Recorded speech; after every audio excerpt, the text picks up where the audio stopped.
Assalamualaikum warahmatullahi wabarakatuh. Walau akhidu mau mengalap sapa Allah anasa yang manusa bima lan perkara kasab bukan nglakoni sapa anas. Minal ma'asi sing pira-pira maksiat. Mataroka. Mongko ora ninggal sapa wa ta'ala dzuriya ing atase ndhuwure artayil ardi min dabatin saking kewan apa wae.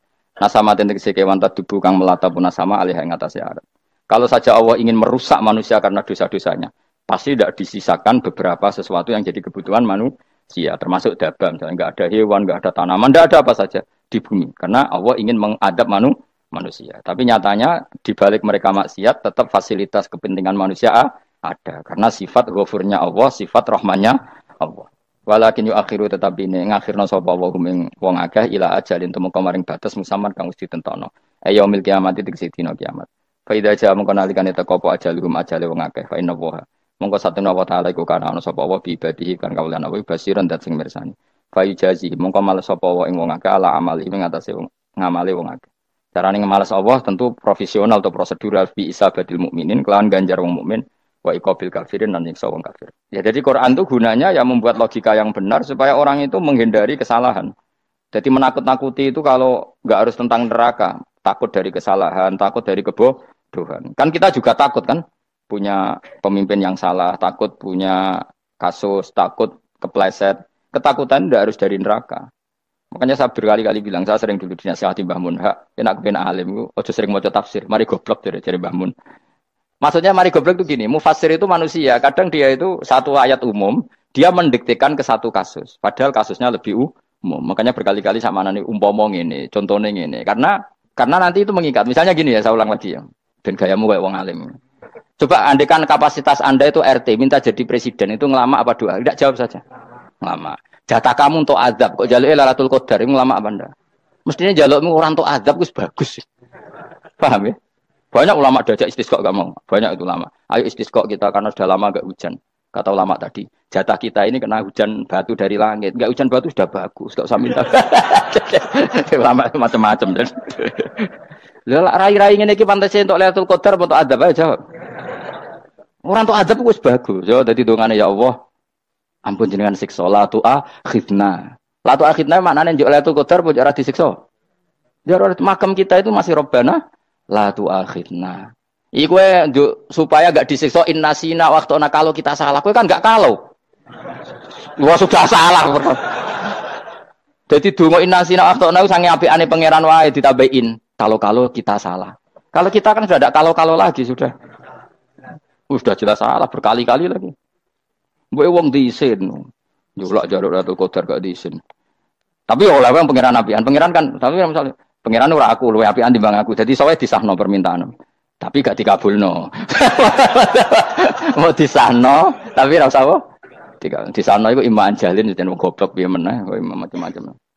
Makanya doa paling fair itu ya Rabbana dzalamna anfusana wa lam taghfir lana wa tarhamna lanakunanna. Makom kita itu di sepuro pangeran. Sing bener donga wong traweh-traweh lho ning Tuban ning Jogja wis bener apa innaka afuwun karim tuhibbul afwa fa'fu anna. Ora ana guru-guru kita donga ya Allah anilna lailatul qadar ya Allah ka ora sarahku kiye kita ora ana ngajarno ngono ya Allah innaka afuwun karim tuhibbul afwa fa'fu anna. Jenengan kandat sing kathah nyepurane lan seneng nyepuro impun jenengan sepuro. Iku wis bagus sudah bagus. Ndelok lailatul qadar gresuk ndelok srengenge. Terus ndelok angin. Angger daerah Gunung Kidul banter terus aneh-aneh. Boy wong tahu diri, maksud kula nggih tetep minta Lailatul Qadar tapi tahu diri. Misalnya suwe bar sedekah, poso bar salat 1000 rakaat terus utang si sahur, ambek togo-togo sing mbok dolimi jaluki sepuro. Pas kowe tenan mergo wis ngrasa ora dolim, nduk Lailatul Qadar. Tapi kira ngrasa ora dolim wis ujug sombong. Wong sombong ora berhak meraih. Lah terus piye Gus? Ora piye biasa wae, pokok biasa wae. Makom kita ora kena adab itu sudah luar biasa. Ora penuh adab piye. Wis ngene iki luar biasa, napa? Luar biasa. Mun nang ngandel kula, mesti ngene iki keadaan seperti ini terus. Soale dongane mau Rabbana la tu'akhidna in nasina wa akhtana. Itu jadi itu sudah luar biasa. Selamat datang ini kan teruskan dawuh Mbah Mun. Misalnya Allah bilang gini, fattaku, maka takutlah kamu. Biasanya mufasir ditambahi minan nar, maka takutlah kamu masuk. Sebetulnya yang perlu dihindari dari kita takut itu ya, takut salah, takut bodoh. Takut terdolimi, takut mendolimi orang lain, takut hidup tidak ada gunanya. Tapi mufasir tentu milih yang populer. Takutlah kamu dari api neraka. Coba misalnya gini, kita nanti masuk surga. Kemudian zaman di dunia kita tidak pernah berkampanye ya atau berkontribusi untuk agama Allah. Cara saya itu izin. Kata Imam Malik, saya masuk surga. Kemudian orang yang mencintai saya masuk surga itu saya malu. Rasulullah juga gitu. Saya sebagai pemimpin umat, saya malu masuk surga. Dan satu dari umat saya masih masuk neraka. Jadi ulama dulu tuh ketakutannya bukan sekedar masuk neraka, takut malu, takut bodoh, takut keliru, takut. Saya misalnya nanti masuk surga itu malu, andai kan saya tidak pernah ngajar tafsir Jalalain. Malu saya. Karena kalau tanya Allah, hak kenapa pun swarga? Terus di swarga. Tapi kalau pernah baca tafsir Jalalain kan anak keren nih. Keren artinya saya pernah mengkampanyakan Quran, pernah mengkhidmai Quran, pernah ngitmai kitab engkau ya Allah. Saya pernah ngitmai umatnya Rasulullah yaitu sampean kabeh. Pernah mulang, pernah sowan. Saat tiap bulan sowan jenengan gak sopan tapi. Mulane kira usah bales sowan rono malah ganggu aneh-aneh. Kadang santri yo pidol, wis diulang cek sowan. Orang tuh kiai kalau sudah di rumah tuh milik keluarga biar fair. Bermulang cek assalamualaikum. Terus kiai ini kagok keluargane ku kapan? Mbok mikir bocah ora karo-karuan. Jadi seneng yo di ilmoni, napa seneng yo di ilmoni. Saya ulang lagi ya. Nah, kata yang ditafsir itu sering tidak mengikat. Makanya kata Mbah Mun, baca tafsir itu dikurangi. Maksudnya dikurangi itu bukan apa-apa. Maksudnya tadi kalimat yang ditafsir itu tidak mengikat. Yang mengikat itu yang kalimat di Quran. Nah, kalimat Quran itu umum, napa? Misalnya gini, Allah kalau gini. Ikdilu, kamu harus berbuat adil. Lalu adil itu misalnya mufassir menafsir, adil itu menyamakan di antara dua orang konflik. Misalnya di MK 01 dan 02 dianggap sama, itu namanya adil. Itu kan dawai mufassir. Atau misalnya gini, Allah bilang gini ke saya, hak kan ada di kiai sing adil. Terus adil ditafsiri orang, adil itu menyamakan sesama murid, haknya sama. Nah, tapi bisa saja adil itu di luar itu semua. Misalnya gini, ternyata adil menurut Allah gini, adil maknanya seimbang, apa? Adil itu maknanya apa? Seimbang. Lalu keseimbangan seorang hamba adalah dia ingat Allah lebih banyak. Karena ini bandul yang benar-benar nyata. Allah itu nikmatnya nyata. Sehingga ketika saya sebagai orang alim, ingat saya alim itu karena Allah. Dikasih ilmu Allah, dikasih cerdas Allah. Dikasih semuanya dari Allah. Sehingga saya itu tidak merasa kumuluhur pada kalian. Karena semua ini dari Allah. Kemudian Allah sendiri yang memerintahkan. Ya, kamu harus mengajar. Maka saya ada Arab-Arab salam template sampeyan, penghormatan sampeyan. Apresiasi sampeyan. Karena saya hubungannya hanya dengan Allah Subhanahu. Itu namanya adil. Meletakkan sesuatu proporsional. Itu juga adil namanya. Makanya seseorang itu nggak bisa dikatakan abid selagi belum tahu kalau ibadahnya minallah. Jadi misalnya ke ibadah tok. Ternyata kamu yakin itu ibadah kamu, amal kamu itu belum abid. Abid hakikat adalah alhamdulillah alladzi hadana li hada wa ma kunna linahtadiya laula anda tahu. Ketika kita sujud yakin ya Allah alhamdulillah jenengan menakdir saya sujud. Saya sholat alhamdulillah engkau menakdir saya sholat. Sehingga minallah dulu pikiran itu semua kebesaran kebenaran ini minallah dulu. Baru setelah minallah kita yakin billah. Setelah billah juga yakin ilah. Wah. Misalnya gini ilah itu. Setelah saya ngajar tafsir Jalalain, kepentingan saya satu. Hamba-hambanya Allah menjadi tambah mencintai Allah. Tidak mencintai saya, enggak penting sama mencintai saya. Makanya Imam Syafi'i tiap ngajar bilang begini. Wadidtu annal khalqa ta'allamu hadal ilma wala yahmadunani. Saya senang kalau kalian belajar fikih sama saya, tapi kamu enggak usah muji saya. Jadikan fikih ini alat taqarrub kamu kepada Allah. Itu namanya minallah wa ilallah. Itu adil. Tapi adil yang dijelaskan ulama beda-beda tadi. Ada mengatakan adil adalah proporsional antara murid, antara keluarga dan murid. Meskipun kamu senang mulang, jangan merantarkan keluarga. Itu tidak adil. Itu kan versi, no? Maksudnya Mbah Mun, kamu jangan terjebak versi-versi dalam tafsir. Paham ya? Karena Allah hanya ngetikan i'dilu wa aqrabu. Paham ya? Tapi kan penjelasan adil ini orang versi. Paham ya? Ada yang nulis adil adalah meskipun mimpin masyarakat, ya ingat keluarga. Karena sing tukang wayo nafsirin adil adalah karena laki tidak cukup istri satu maka ayo kan yo repot nanti. Tapi kalau kadung istrinya 3 atau 4, adil adalah harinya sama meskipun janda dan perawan. Dari sing lanang gak adil adalah proporsional. Sing wis suwi dikumpuli dikurangi.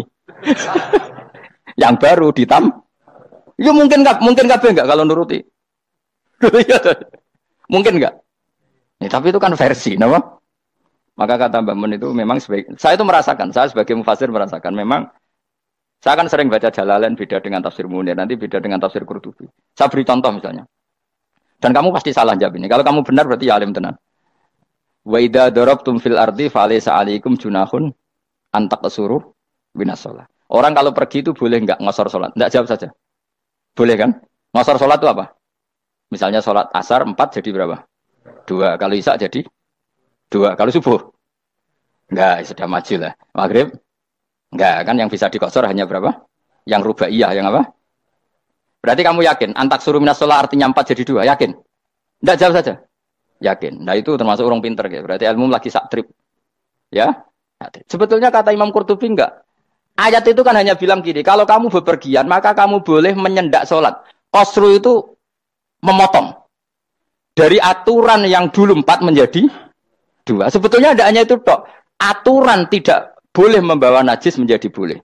Aturan harus tumak ninah menjadi tidak harus tumak ninah. Misalnya kamu sholat dalam keadaan perang. Wajib tumak ninah apa boleh sambil lari-lari? Boleh sambil lari-lari. Boleh gak ketika perang kamu sholat sambil menghadap tidak ke kiblat? Boleh. Makanya antak suruh minas sholat maknanya apa? Jika kamu pergi, maka dalam konteks itu kan perang ya.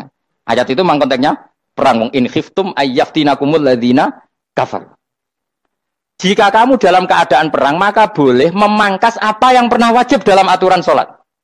Paham ya? 4 menjadi 2. Keharusan menghadap kiblat menjadi tidak wajib. Membawa najis sholat sah enggak? Enggak kan? Tapi kalau dalam perang, kemudian pedang kamu ada najisnya, boleh dibawa enggak? Boleh. Jadi maknanya taksuru a'ammu min ayakuna qasra sholat wa a'ammu min ayakuna wajibati sholat yang sekarang enggak wajib. Semua itu namanya juga meringkas kewajiban. Berarti nak mana nih? Jika kamu dalam keadaan perang maka boleh memangkas sesuatu yang dulu wajib menjadi tidak wajib. Yang dulu haram menjadi boleh. Tapi mufassir mencontohkan qasru sholat hanya 4 menjadi 2. Dong ya? Oh ya, nanti alim ngono tenan wis dokter tafsir san. Engko tak iku sudah dhewe. Tapi ora perlu orang lain ngakui. Jadi itu contoh kecil. Jadi mufassir karena kebetulan dia tahunya hanya qasru sholat itu 4 jadi 2, dia itu. Padahal di tafsir lain diterangkan qasru itu artinya menyingkat atau mencendak atau memangkas. Dulu wajibnya sholat itu nggak boleh bawa sesuatu yang najis. Tapi kalau sholat dalam keadaan perang dan pedang kamu ada darahnya, boleh nggak dibawa? Boleh. Bahkan Allah menyuruh dibawa. Dan boleh nggak madhep kiblat. Fa in khiftum farijalan auruk banataki fa idza amintum fadhkurullaha kama 'allamakum. Ketika keadaan aman baru sholat sesuai standar. Nah, berarti kan ada qasru sholat, ada pemangkasan aturan sholat. Kayak misalnya begini. Dalam keadaan normal, boleh nggak kamu motong pohon pisangnya tetangga tanpa izin? Nggak boleh kan? Tapi misalnya ada banjir bandang, kemudian kamu bisa selamat kalau motong itu. Wajib izin apa malah haram izin? Haram izin, harus kamu langsung potong. Karena kalau tanpa begitu kamu tenggelam. Dan yang punya wajib meridhoi. Kalau nggak meridhoi disalahkan syarak malah. Paham ya? Jadi ini penyolongan yang wajib. Tapi tak coba potong kayak ngelangihin. Terus gedangnya mbok pangan. Itu berlebihan. Karena Allah memaklumi hanya untuk ngelangi. Jebule wis menisan lah itu di luar izin syariat apa? Di luar izin syariat. Itu melampaui batas itu. Syaratnya boleh itu ghairu baghiw wala famani turra itu darurat syaratnya ghairu baghiw wala dan tidak boleh melebihi batas. Ora ape ngetok gedange jupuk sik sing mateng dipangan terus diketok. Ora oleh. Paham jelas ya? Makanya kalau ngaji tafsir ya saya kan berkali-kali ada makna di tafsir Imam Suyuti saya tambahi umpamanya ini. Maksudnya umpama itu supaya contoh itu tidak mengikat. Jadi yang disebut beliau itu satu dari sekian potensi ribuan contoh. Ya kayak tadi misalnya antak suruh minas sholah. Itu umumnya ulama membayangkan qasru sholat yang 4 jadi 2. Padahal enggak, maknanya meringkas aturan dari wajib menjadi tidak wajib. Bahkan sebagian aturan itu dikatakan haram, tidak haram. Itu tadi misalnya bawa najis atau teman kamu mau dibaca orang kafir terus kamu bilang, hei hati-hati, itu tidak batal kalau dalam sholat siddatil khauf. Paham ya? Jelas? Semaju lah. Malam terus dikur. Lelatul. Aku gumen mbek wong-wong itu. Bingung ora ilmune wong-wong. Ma unzira abahum alam yung daru tegese ora den kei wedi sapa ngangge fi zamanil fatrah ing dalam zaman fatrah. Ya sama seperti ini. Orang tidak mendapat ingdar itu fi zamanil fatrah, zaman enggak ada rasul. Tentu tidak hanya itu tok. Ada rasul tapi orang itu jauh dari komunitas ulama. Itu juga termasuk orang yang tidak mengalami ingdar. Jadi tidak mengalami ingdar bisa di zaman fatrah atau sudah ada rasul tapi dia jauh dari ulama atau jauh dari komunitas Islam. Itu juga komunitas yang tidak mengalami ingdar. Fahum mengkote wong akail kaum iku khafidun lali kabehane imane sing iman parustilan bener. Itu contoh paling gampang nak dawuh yai mesti bener itu loh. Kalau kamu ngaji tafsir Jalalain ya Yuhannas ubudu rabbakum. An-nasu biasanya ditafsirkan kufaru Mekah, napa? Padahal di situ nas semua manusia apa kafir Mekah? Semua manusia. Cuma konteks dulu karena Nabi orang Mekah dan zaman itu yang diberi peringatan orang Mekah, Imam Suyuti bilang kufaru Mekah. Lah seperti itu kufaru Mekah mengikat apa enggak? Enggak kan? Enggak, karena yang dituruni Quran yo kafatal linnas. Tapi ya Nasu di Jalalain sering ditulis apa? Kufaru Mekah. Lah seperti itu tidak mengikat. Itu contoh saja apa? Contoh saja dalam konteks zaman itu. Paham ya? Jadi banyak, makanya tafsir itu sebenarnya enggak ngikat. Ya tapi yang ngomong gitu harus orang alim. Kalau kamu yang ngomong malah kacau. Kemudian ngomong sombong. Mas itu kan manusia, saya juga manusia. Ngapain saya harus ikut? Ya sarap itu. Iku ora wis sombong saraf, no? Wis sombong saraf. Lakot hakko teman-teman fahum, lakot hakko teman-teman nyata apa alkaul apa titah. Ayo wajib wajib mana nyata al aksarihim. Ing atase akeh-akeh wangke bil adab. Lakot hakko teman-teman dadi nyata apa alkaul apa titah anane azab. Wajib apa adab al aksarihim bil adab fahum mongko te wong akeh la yuminu ora iman sapa akeh. Il aksaru tegese utek akeh wong ora iman. Zaman iku Mas. Ya, maksudnya zaman itu. Tapi jengben mboten ngerti.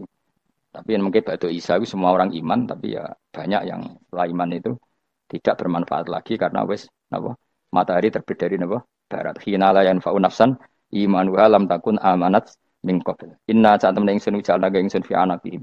Ing dalem gulu-gulune wong akeh tak gawe aghlalan ing belenggu. Bi ayu doma gambar bi antu doma gambar sento dewi kumpulno ilaha maring anak apa di tangan. Di anal gol lah karena saat menegil iku yajma'u iso ngumpulno gil al yada ing tangan kal unuk maring geger maring napa gulu-guri lho jenenge unuk. Wong Arab nak darani kene ku unuk, nak darani kene ku nakher. Ya jare wong Arab, ya kene iki unuk, kene iki nakher. Lah gulu niku ngeten, tangan ditakok teng napa? Napa? Gulu. Napa jenenge cidok niku cidokne. Sing guri-guri. Faya mengkote tangan ila aidi kumas muatun ting kupono ilal atqoni maring dagu. Niki lho jenenge dagu. Jam udaqonin waya mustamaul lahyan. Kumpule dua dagu atau dua wang niki cumanan. Bahwa mengkote wong akeh mukmahuna iku dadi bunder sapa wong akeh. Manane rafiuna ngangkat wong akeh usaha ing sirahe wong akeh. Lastatiuna ora iso mampu sapa ngake khawdaha ing ngendekno ruus. Meneh dhewe maksud wa ada iki mutamsilun mu bayangan, mu tamsil gambaran. Mulane kula gumun mbek ulama riyen. Tak contohno ya, nek ulama dhisik ku top. Wong dhisik nak darani bun neraka digludungno.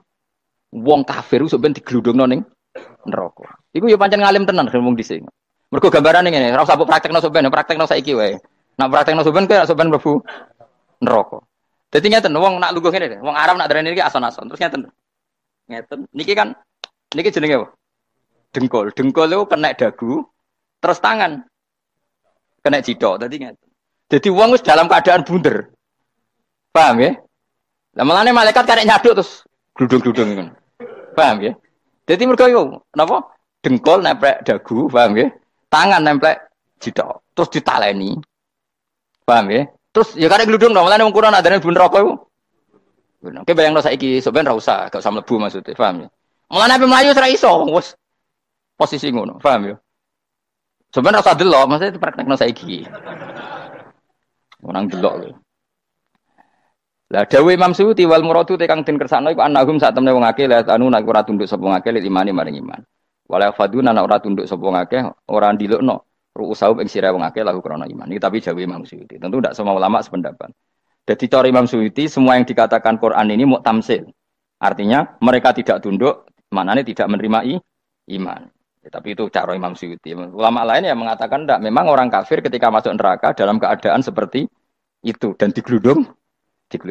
Ya tidak apa-apa sama-sama benar. Ya sama-sama benar karena ya Quran itu milik bareng, ya. Milik bersama. Jadi apa ya? Kan banyak kalimat kayak tadi mengkosor sholat, meringkas sholat.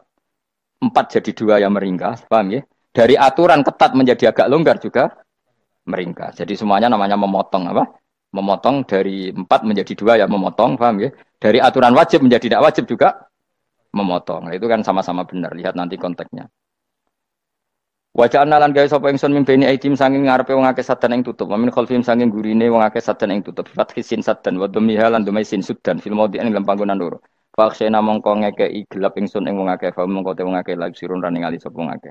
Tamsilun iki ya contone aidon disat diturukil iman maring ketutupe dalan iman alih ngatasi kufar. Nak cari maksudnya kabeh iki mau tamsil. Dadi ngene. Dari depan kami kasih tutup, dari belakang kami kasih tutup, kemudian mereka saya kasih kegelapan. Maka mereka tidak tahu. Mananya apa? Dari arah depan yang mereka enggak ngerti pentingnya iman, dari arah belakang yang mereka tidak ngerti pentingnya iman maka mereka buta artinya tidak iman. Itu dari Imam Suyuti. Tamsilun aidoni hanya perumpamaan lisat diturukil iman yaitu tertutupnya jalan-jalan iman. Tapi ulama lain mengatakan ya enggak, memang pernah ada peristiwa di mana orang kafir ngepung Rasulullah dan mereka dari depan matanya dihalangi, dari belakang dihalangi sehingga ketika Rasulullah keluar mereka tidak melihat. Itu ya nyata ya. Jadi makanya ngaji ya. Jadi ben keren. Oh ini ada sekian tafsir terus gue ngomong kan kayak wong alim keren. Nah tak kata siapa? Ono rekamane. Tapi yang ora kaji dhewe. Nah tak kata siapa? Ada rekamannya. Lah anak aku takut ada kata siapa Gus? Tak dudono kitabe. Lah aku dudono rekaman. Iku apik zaman akhir ngono wis maju. Sokoke sing rido kan. Enak kok Kang jadi orang alim gue enak. Nanti itu jadi orang alim ya rugi. Tadi nanti kan gitu. Syekh Abdul Qadir masuk surga. Entah ini gelombang kedua dan para penggemarnya. Jadi akhirnya sing alim tenan yang mlebu swarga, sing kedua dan para penggemarnya. Iku ora usah alim Kang, cukup penggemar. Jadi aku sebenarnya rugi kan. Gus Pak masuk swarga kedua dan para penggemar. Waduh. Terus jebule padha ae. Itu saking rahmane Allah. Kenapa? Kan masyhur itu hadis itu. Rasulullah itu ada sahabat nangis, enggak bisa tidur nangis. Berhari-hari enggak bisa tidur nangis. Hanya karena ingin punya satu pertanyaan. Lama-lama ketemu Nabi, ya Rasulullah saya sudah berhari-hari enggak bisa tidur, ingin menanyakan ini tapi tidak berani. Coba kamu tanya saja. Ya Rasulullah, saya ini kalau mati, engkau kan suatu saat dipanggil Allah. Saya tidak ketemu engkau. Makanya mumpung sekarang saya tak melihat wajah engkau sekuat-kuatnya, sepuas-puasnya. Kata Nabi ya. Terus, kenapa? Ya kalau engkau di surga, saya di neraka kan enggak ketemu lagi. Atau kalaupun engkau di surga kan kelasnya beda, kan enggak ketemu lagi. Jadi kemungkinan dua-duanya itu enggak ketemu. Kata. Karena tadi bisa saja, ya artinya Nabi karuan di surga, saya di neraka enggak ketemu. Atau engkau di surga, saya di surga pun beda kelas, ya enggak ketemu. Terus kata Nabi, enggak begitu aturan mainnya. Almar'u ma'aman ahabba. Orang itu sesuai yang dia orang bersama orang yang dicintai. Jadi ya saya harus ikhlas kalau kamu saingi nanti. Ya, takdir no. Wasawana ni padha uga ale ngatasi wong akeh angger tau te ngekek peringatan sira gumeng wong akeh tahqiqil hamzatain angger ta.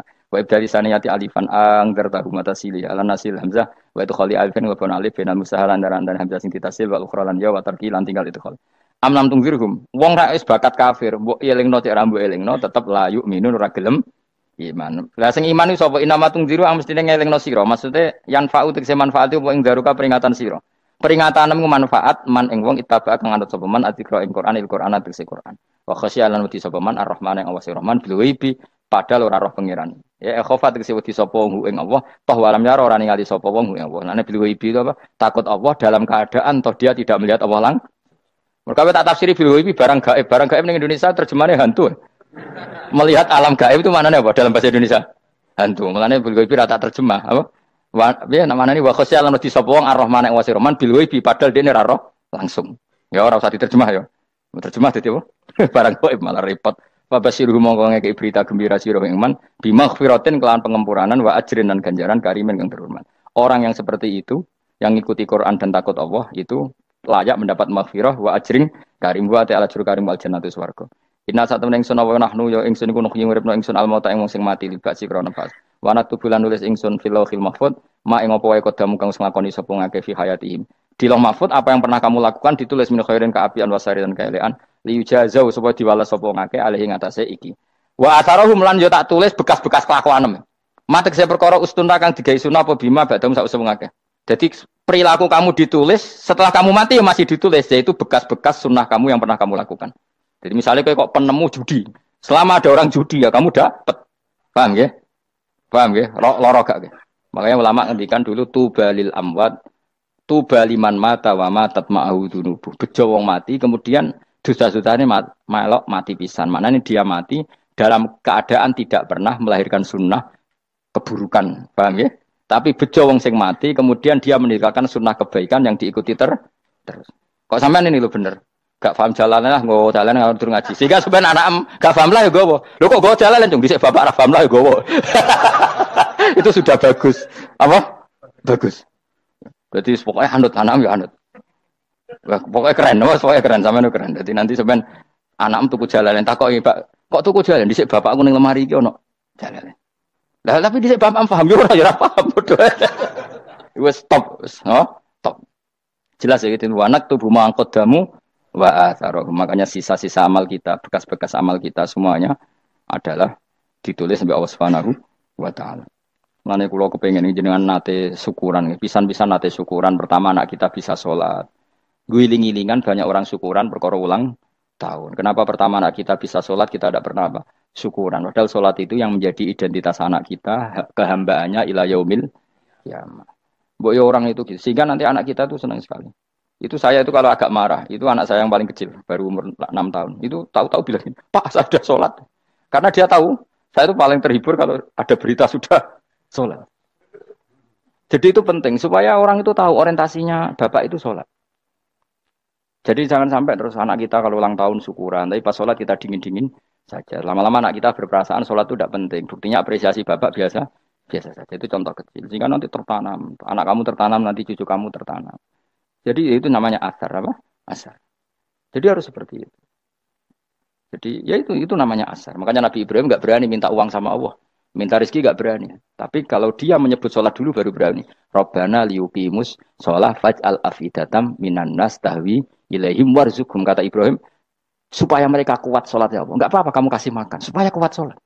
Karena kalau Nabi Ibrahim hanya berdoa, ya Allah kasih mereka makan. Nah, digo zina, gue demenan, gue judi. Nabi Ibrahim melok dosa. Makanya dimulai Robbana liyuqimus sholat, supaya mereka kuat sholat ya Allah. Enggak apa-apa mereka kasih makan. Jadi supaya ini sholat jadi pokok. Kenapa kita makan? Supaya kuat sholat. Andai kan Ibrahim hanya berdoa supaya kasih makan mereka. Kemudian kekuatan itu dipakai maksiat. Ibrahim kan ikut dosa. Itu sirinya kenapa doanya Robbana liyuqimus sholat ya. Jadi kata liyuqimus sholat didahulukan apa? Supaya mereka kuat sholat. Maka kasihlah makan, kasihlah rezeki. Jadi supaya sholat jadi pusat orientasi. Itu harus dilatih. Ya tentu kamu ngelatihnya sidik-sidik. Wong anak esopo kan gitu, tapi ini kan cerita aja. Maksudnya orangnya biasa wae, maksudnya aku mau cerita. Kue gelo ya monggo, terus mutung ra ngaji ya monggo, gampang. Kue ra ngaji, aku golek murid kok kue gampang. Kue golek guru kaya aku kangelan. Ya maksudnya sing gelem ngalah teko ini kan. Oh, liyane larang nyewane. Wa asarohum lan bekas-bekasnya mereka. Makanya ketika Ahmad bin Hambal itu ahli hadis karena selagi riwayatnya dia dipakai orang tahu Rasulullah itu karena ahli hadis. Bener yang paling hebat tentu qala Rasulullah. Tapi apa artinya qala Rasulullah kalau enggak diriwayatkan dari ulama sampai kita. Tapi apa artinya sampai kita nak gak ono sing ngalahi maca ngene iki. Mburohno maca ngene. Paham nggih? Ayo jajal ketu kitab Musnad Ahmad. Nak ra roh gubedi larang ngono tok. Mergo ora ono sing maca ora ro isine, paling kenangan apa? Gudi larang. Tapi baru kayak sing maca kemudian bisa. Ini juga asar. Makanya guyonannya orang-orang Indonesia itu kan orang ngaramkan judi gitu, bareng dikasih tahu. Tapi yang menang anak jenengan, alhamdulillah. Ternyata ngaramkan itu karena ada anaknya. Kalau anaknya yang menang ya seneng. Meskipun itu guyonan, tapi saya punya padanan itu dalam kitab Hikam. Nabi Ibrahim itu Khalilur Rahman, tentu bencinya minta ampun sama yang namanya maksiat. Suatu saat beliau diterbangkan di alam malakut. Itu kalau di hikam saya halaman 15 juga. Saya masih ingat betul. Mungkin kalau Anda beda halaman karena beda cetakan. Atau enggak punya kitabnya. Atau punya tapi tidak bisa baca. Nah itu jadi berbagai kemungkinan. Atau punya tidak bisa baca tapi dianggap jimat. Atau digo pencitraan. Banyak itu kaji-kaji tidak bisa baca kitab tapi di ruang tamunya kitabnya besar-besar. Pencitraan itu, tapi ya bagus lah, nggak apa-apa untuk syiar. Setelah diterbangkan di alam malakut, diperlihatkan sama Allah, ada orang pezina, ada orang syaribul khomri, ada orang mabuk, ada orang macam-macam. Allah tanya sama Nabi Ibrahim, bagaimana pendapat kamu Ibrahim tentang mereka yang maksiat? Kata Nabi Ibrahim, ya Allah habisi saja mereka, mereka hidup di bumi engkau, makan rezeki engkau, kemudian mereka tidak taat sama engkau. Singkat cerita di fase itu, saya ulang lagi di fase itu, Allah nurutin. Sampai sekian peristiwa, mungkin 3 atau 4. Sudah, setelah sekian tahun Nabi Ibrahim lupa peristiwa itu, kemudian beliau diminta menyembelih anaknya. Ini versi kitab Hikam. Memang versinya banyak tentang kenapa Nabi Ibrahim disuruh menyembelih anaknya. Ketika mau menyembelih anaknya, Nabi Ibrahim ragu. Huwa samratu fuadi. Anak saya ini buah hati saya, kenapa engkau suruh menyembelih? Terus kata Allah, apa kamu tidak ingat ketika kamu saya angkat di alam malakut, kemudian kamu usul bunuh-bunuh, saya ada mempertimbangkan usul Anda, tapi kenapa sekarang saya merintahkan kamu mikir gitu. Terus, ya karena ini anak saya ya Allah. Terus kata Allah, rumang samu wong sumpukon mateni gak gawean kau sing gawe kowe enak wae usul mateni. Sebenarnya saya yang bikin kemudian Anda enak aja usul membunuh. Semenjak itu Nabi Ibrahim itu di eranya itu asfaqun nas, orang paling sayang sama manusia. Karena kadang kita keras itu ya kebetulan itu udah anak kita, udah keluarga kita. Cara orang Jawa itu kan gitu ya, kalau ada perempuan terus macak yang macam-macam pakai sepeda motor cowok terus wah itu luput suwuk, semoga-moga gini. Tapi setelah dikasih tahu, niku ponakane jenengan, semoga-moga selamat. Jadi jangan-jangan kemarin ahli ma'asi itu kebetulan itu udah keluarga kita. Kalau keluarga kita yang pernah salah pada kita, semangat kita mintakan maaf. Jangan-jangan kita didikte hukum sosial gitu. Jadi orang yang salah, kebetulan tuh orang yang menservis kita. Atau keluarga kita, atau orang dekat kita. Jangan-jangan semangat kita mintakan ampun. Tapi kalau sama orang lain, kebetulan musuh kita semangatnya minta itu kena adab. Nah ini yang nggak boleh dalam Islam. Islam mengajarkan, niru Rasulullah SAW, Nabi itu rahmatal lil alamin. Bahkan kemarin saya ngaji virtual sama beberapa habaib, ada Habib Ali Al-Jufri dari Mesir, ya. Ada Habib Alwi dari Kuitang, ada Habib Nabil Al-Musawa. Dari sekian habaib itu saya masih ingat diantaranya yang didawuhkan rahmatan lil alamin itu ketika Nabi adahu kaumuh, disakiti oleh kaumnya, dan itu mereka masih kafir semua. Itu mereka dapat doanya Nabi Allahumma hdi qaumi fa innahum la ya'lamun. Kayak apa baiknya Nabi, orang yang menyakiti, yang melukai, tapi Nabi masih berdoa, Allahumma hdi qaumi fa innahum la ya'lamun. Sayyidina Umar dapat doanya Nabi itu yakhina kana kafiran, ketika masih kafir didoakan. Allahumma aizzal Islam bi Umar. Itu ketika masih kafir. Itu pelajaran bagi kita bahwa yang sedang tidak cocok pun itu berdapat doa kita. Ya doa supaya kondisi kita baik, hari tambah baik. Karena agama ini saya berkali-kali bilang limangka nayarjuwa hawal yaumal akhir. Agama ini diperuntukkan bagi yang selalu punya harapan pada Allah Subhanahu wa taala. Saya cerita muhasabah ini tentang hubungan kita dengan Allah. Di Indonesia itu banyak orang fasik, banyak orang nakal. Ya di mana-mana orang nakal itu ya mayoritas wa aksaruhum fasikun. Tapi berkahnya harapan. Mungkin saya kira nakal sok benda, mungkin saya kira sholat sok ben sholat, mungkin sekarang belum sakhok, belum dermawan, suatu saat dermawan. Barokahnya itu kefasikan ini dianggap sementara. Sedang fasik, sedang tidak benar. Karena kiai-kiai kita, para guru-guru kita, para habaib utamanya itu mesti bilang semoga husnul khotimah.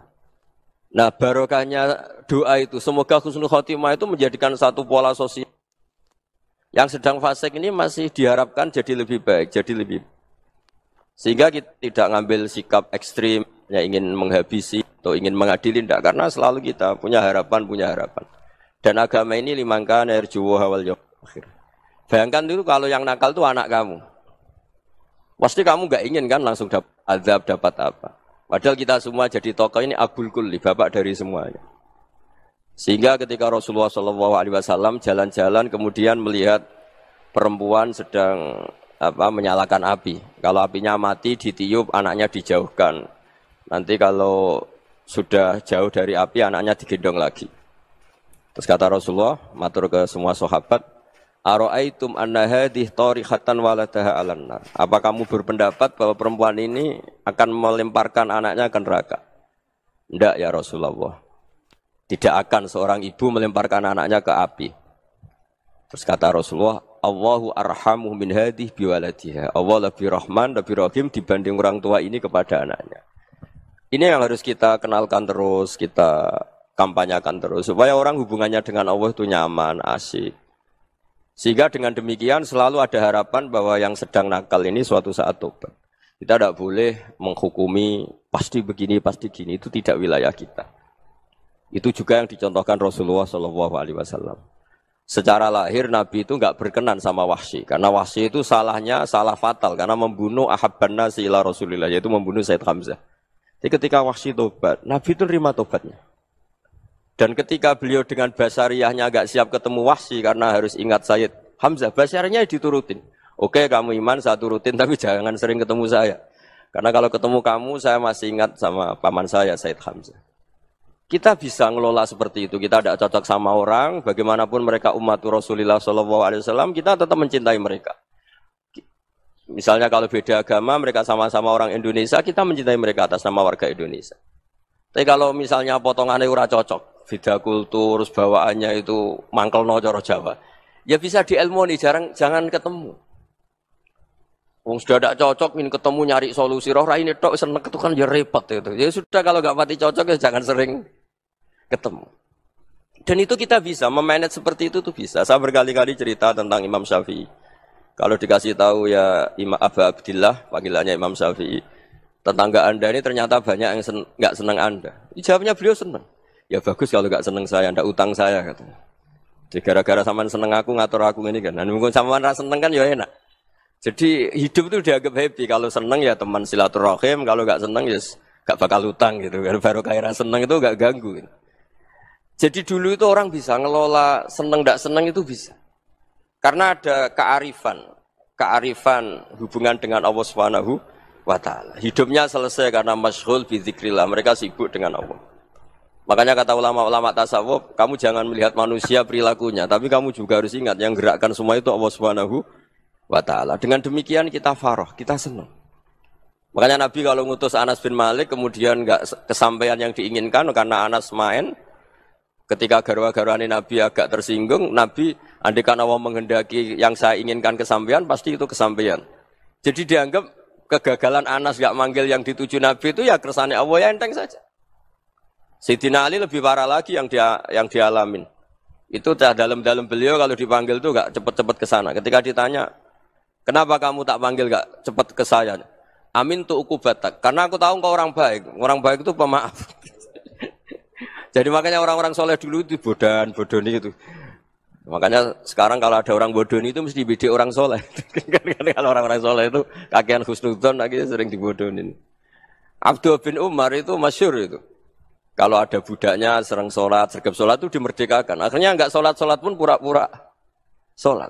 Akhirnya juga dimerdekakan. Ketika ditanya, kenapa engkau merdekakan? Padahal mereka sholatnya menipu engkau, kata pembisik-pembisik itu. Man khoda'ana lillah in khoda'na lah. Dia nipu atas nama Allah, berarti saat tertipu juga atas nama Allah. Enggak masalah dong, semuanya demi Allah Subhanahu wa Ta'ala. Jadi ketika kita ketemu mensifati Allah Ta'ala itu ghafir. Allah pemaaf. Jangan kamu enggak fair untuk diri kamu nyifati Allah ghafir, pada orang lain Allah kamu sifati syadidul iqab. Jadi Allah kamu atur, kayak MC tadi ngatur saya. Jadi Allah itu apa? Kalau pada saya ghafir, kalau pada musuh saya syadidul iqab. Itu tidak fair. Kalau Anda punya harapan kepada Allah karena Allah Rahman Rahim, Allah ghafir, sebenarnya Allah pada musuh kita ya bisa saja Allah ghafir, bisa saja Allah Rahman Rahim. Sehingga kita melihat orang lain yang kita tidak cocok itu ya enteng saja. Itu min ummati Rasulillah sing tanaluhu syafa'atu, tanaluhu sa'atu rahmati, tanaluhu fair. Jangan dengan kita kayak mesti dapat rahmat, jangan orang lain kayak Allah pasti syadidul iqab. Itu tidak boleh. Sehingga ketika ada orang Badui, singkat cerita orang Badui ini kencing di masjid, semua sahabat membentak dia. Yang enggak bentak hanya Nabi tok. Saking mangkalnya orang ini karena semua sahabat bentak kecuali Nabi. Setelah dibenarin Nabi, terus Nabi nyuruh Sobbu Ali Dhanuban min ma'in. Setelah disucikan masjid itu, dia berdoa keras sekali. Allahumma arhamni wa Muhammadan wa la tarham ma'ana ahadan. Ya Allah yang berhak dapat rahmatmu hanya saya dan Nabi Muhammad, yang lainnya jangan. Karena yang lainnya itu jengkelin, gitu aja saya salah dimarah-marahin. Gitu. Jadi kalau kamu doa terbatas ya kayak orang Bedui ini, kayak orang Arabi. Apa kata Nabi? Laqad tahajjarta wasi'an. Allah yang rahmatnya luas menjadi kamu sempitkan. Karena kamu mau atur, Allah hanya Rahman pada Indonesian Power, pada NU, pada kita, yang orang lain enggak perlu dapat. Itu kan kasihan Islam, karena Islam terus enggak dimiliki semua orang. Allah enggak dimiliki semua orang, Rasulullah enggak dimiliki semua orang, karena dipek NU, dipek ormas tertentu, dipek enggak boleh seperti itu. Enggak boleh takhasyar tawasian, kata Nabi, enggak boleh mempersempit zat yang rahmatnya itu luas. Ini semoga etika ini kita pakai di Indonesia. Yang sedang fase kita harapkan lebih baik. Yang sedang nggak dapat hidayah kita doakan dapat apa? Hidayah. Masyhur kan, makanya tadi saya mohon sama Habib Ali supaya Habib Ahmad supaya tetap mahalul qiyam, tabaruk sama Habib Ali di antara doa-doa di Simtud Duror masyhur itu antuqa bilal mudhniba minnah bil ghufran wal musi'a bil ihsan. Jadi harapannya para habaib, para orang-orang baik dulu ya semoga yang dosa itu dimaafkan, yang sedang salah dibuka, bikin lebih baik. Nabi itu tugasnya juga gitu. Wastaghfir li dzambika walil mu'minina wal mu'minat. Nabi itu tugasnya juga memintakan ampun yang sedang salah. Nah ini cobalah jadi etika kita, muhasabah kita. Jadi muhasabah itu cara berpikir kita set, kita pikir ulang. Ternyata semangatnya seorang nabi itu wastaghfir li dzambika walil mu'minun. Semangatnya itu memintakan ampun. Orang ahli tafsir tahu semua kalau nabi itu tidak mungkin dosa. Jadi itu khitabun nabi wa urida bihi ummatu, itu khitab nabi tapi yang dimaksud itu umatnya karena nabi tidak akan mengalami dzambun, tidak akan mengalami dosa. Sekarang enggak, kadang-kadang kita ini kalau orang lain salah itu semangat. Kalau di perusahaan ada teman salah apalagi pimpinan salah itu seneng. Barokahnya salah bisa ganti kan gitu. Jadi kalau mungkin di dunia tokoh juga gitu, barokahnya ada tokoh salah, kita yang jadi populer sendiri, tidak boleh seperti itu. Kita harus salimus sodri di jami'il muslimin. Jadi ini harus dilatih. Saya tadi matur sama Habib Ahmad, latihan kita jadi hidup. Nabi itu kalau resep jadi wali itu kata Nabi gampang. Kata Nabi, kalau kamu ingin disenangin Allah, ya sudah. Kalau kamu asbahta, amseta, gini-gini, perasaan kamu, kata Nabi, jangan punya perasaan ghil sama orang muslimin. Itu sudah wadzalika min sunnati. Makanya Nabi ngendikan la yablughni ahadun an ahadin syai'an. Ada yang baca la yuballighni ahadun an ahadin syai'an.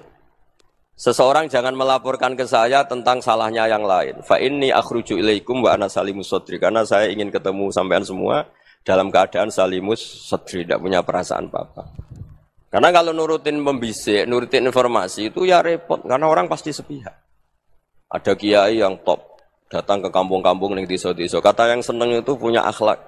Wah itu bagus orang besar datang ke kampung-kampung. Kata yang enggak seneng, wah itu jobnya kiai kecil kok diambil. Itu kan ya kasihan itu kan sudut pandang. Makanya saya sering bilang, akal kita ini cukup untuk mentasdik Rasulullah SAW. Meskipun perasaan kita kadang orang Jawa itu beda.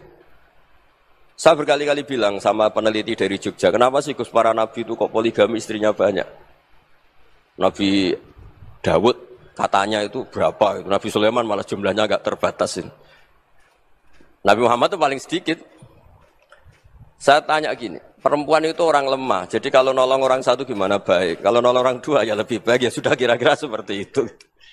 Paling tidak akal kita masih tahu, kalau orang baik, itu kan mesti baik. Nolong orang satu baik, nolong orang dua ya lebih baik, nolong orang tiga lebih baik. Tapi kalau kamu orang nggak baik, satu saja kamu terlantarin, kamu miskinkan, kamu ya tinggal ukur kan. Kalau orang baik, nambah baik. Tapi kalau orang buruk, tambah buruk. Nah itu akal. Akal kita bisa menganalisis kenapa sih nikah itu ada yang poligami, ada yang enggak. Ya sudah, ukur saja diri kamu. Misalnya kayak saya elek keriting, rabi terus, memperbanyak wong elek, orang perilaku netok raine dadi elek kabeh. Gitu. Tapi nak kowe ku ganteng, alim, ganteng, sugih, anake ganteng-ganteng, berhubung kowe saleh ahli swarga kabeh, mertua yo bangga karena karir kamu meyakinkan. Ini mertua kamu aja enggak bangga mau nambah. Ipar enggak bangga, mertua enggak bangga, desa kamu yang kamu wayai juga enggak. Beda dengan Nabi ketika nikah Juwairiyah itu enggak ada pernikahan sebarokah Nabi dengan Juwairiyah itu. Azharu Rasulillah, di situ habis perang banyak tawanan gara-gara jadi bisanya Nabi langsung dibebaskan semua karena Azharu Rasulillah. Sekarang bisanya Kanjeng Nabi. Dulu Abu Sufyan mangkalnya bukan main sama Nabi. Gara-gara putrinya dinikah terus langsung jadi. Kalau kamu kan enggak, nikah satu, nikah lagi. Satu kampung musuh kamu. Karena istri pertama cemburu, yang kedua agak bangga. Wah itu selesai itu. Di dunia wal akhirah. Maksud saya, nganalisis Islam itu harus pakai akal. Dan akal yang dipakai, ini saya bawa ke kitab Ihya, adalah pikiran-pikiran para ulama. Makanya ketika Imam Ghazali ketika ditanya, fakaifa bi muslimin fasikin, asawwaha fi jami'i amri. Kalau kalian ketemu orang fasik, orang Islam tapi fasik, perilakunya enggak ada yang benar. Kata Imam Ghazali jawabnya lucu, aneh. Ma min muslimin illa wa islamuhu ta'ah. Tidak ada orang Islam kecuali dia mau Islam, membenarkan Allah dan Rasul itu sudah taatnya dia. Kok kamu tidak bisa melihat taatnya dia? Dia pikirannya kan ini pemabuk, ini tukang apa. Tapi kata Imam Ghazali, sebenarnya kamu masih bisa berpikir positif. Ma min muslimin illa wa islamuhu ta'ah. Tidak ada seseorang Islam ketika dia milih Islam itu pasti ada taatnya, yaitu tasdik pada Allah dan tasdik kepada Rasulullah sallallahu alaihi wasallam. Jadi dengan pola seperti itu, maka di antara guru-guru kita yang modern ya di era Mbah Maimun, di sini ada Habib Ahmad. Habib Salim syair yang sering dibaca beliau adalah ada orang munajat sama Allah, ini cerita munajat. Itu orang itu ngendikan gini. Ana muznibun, ana mukhtiun, ana asi. Huwa rahimun, huwa ghafirun, huwa afi. Ya Allah, saya mukhti, saya orang yang salah. Ana muznib, saya orang yang dosa. Ana asin, saya sering maksiat. Tapi engkau ya Allah, engkau ghafir, pemaaf. Engkau rahim, maha pengasih. Engkau afin, yang mudah memaafkan. Terus kata orang ini, ya agak kurang ajar, tapi saking senengnya sama Allah. Qobal tuhunna salasatan bisalasati. Ya gini saja ya Allah, sifat engkau diadu dengan sifat saya. Engkau Tuhan, Gusti, enggak boleh kalah katanya. Terus wasatahliban ausofu ausofi, dan engkau pasti pemenangnya gitu. Jadi ada orang rayu Allah dengan cara seperti itu ya ada ya. Saya ini manusia, salah saya banyak. Engkau ampunannya banyak. Engkau Tuhan, Gusti, enggak boleh ampunan Anda, ampunan engkau kalah dengan salah saya. Enggak boleh Tuhan kok kalah. Jadi untuk supaya orang punya harapan gitu. Banyak juga wali-wali yang jadab ketika datang ke makam Rasulullah SAW. Itu kalau dongo ya agak kacau sebetulnya, cara syariat agak kacau. Ya Allah, engkau punya dua pilihan. Jika engkau menjadikan saya soleh, surah habibu, yang senang kekasihmu, yaitu Rasulullah SAW. Tapi jika engkau menjadikan saya fasik, surah adubu, yang senang itu setan.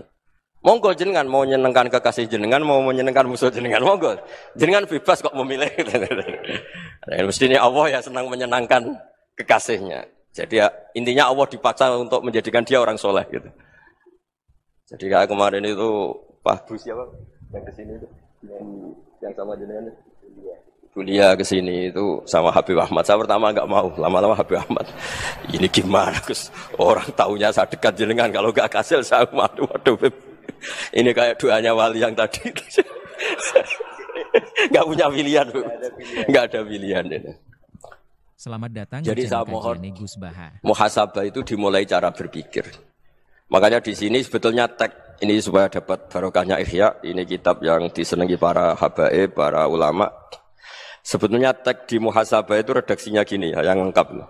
Hasibu anfusakum qabla an tuhasabu wa zinuha qabla an tuzanu wa tahayya'u lil ardil akbar. Jadi ada kata wazinu, jadi ukur. Perilaku Anda ini diukur, ditakar. Misalnya kita sebagai suami kan ya punya hal-hal yang kita tidak ideal. Cara wong Jawa mesti pesek. Cara rezeki ya pas-pasan. Dan kita juga kalau, makanya enggak boleh tanya istri begini, apa saya cinta pertama Anda? Pasti Anda kecewa. Orang jadi istri hanya korban terakhir gitu. Sudah. Karena orang kalau ngelamar kemana-mana enggak jadi, yang jadi istri itu pasti korban terakhir gitu. Jarang istri pilihan pertama, jarang. Ayo semua yang nikah. Rata-rata itu pilihan Anda pertama Pak, dari sekian ditolak di mana-mana terus. Ya perempuan terakhir. Kamu juga korban terakhir gitu. Itu wali-wali dulu kalau ngandani kita itu sederhana. Antal ini masyhur diceritakan Habib Zain bin Semit dalam kitab Al-Manhajus Sawi. Antalam tajid min nafsika kullama turid. Fa kaifa turidu min ghairika kullama turid.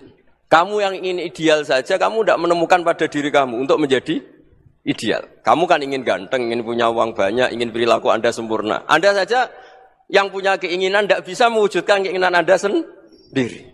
Fa kaifa turidu min ghairika ma turid.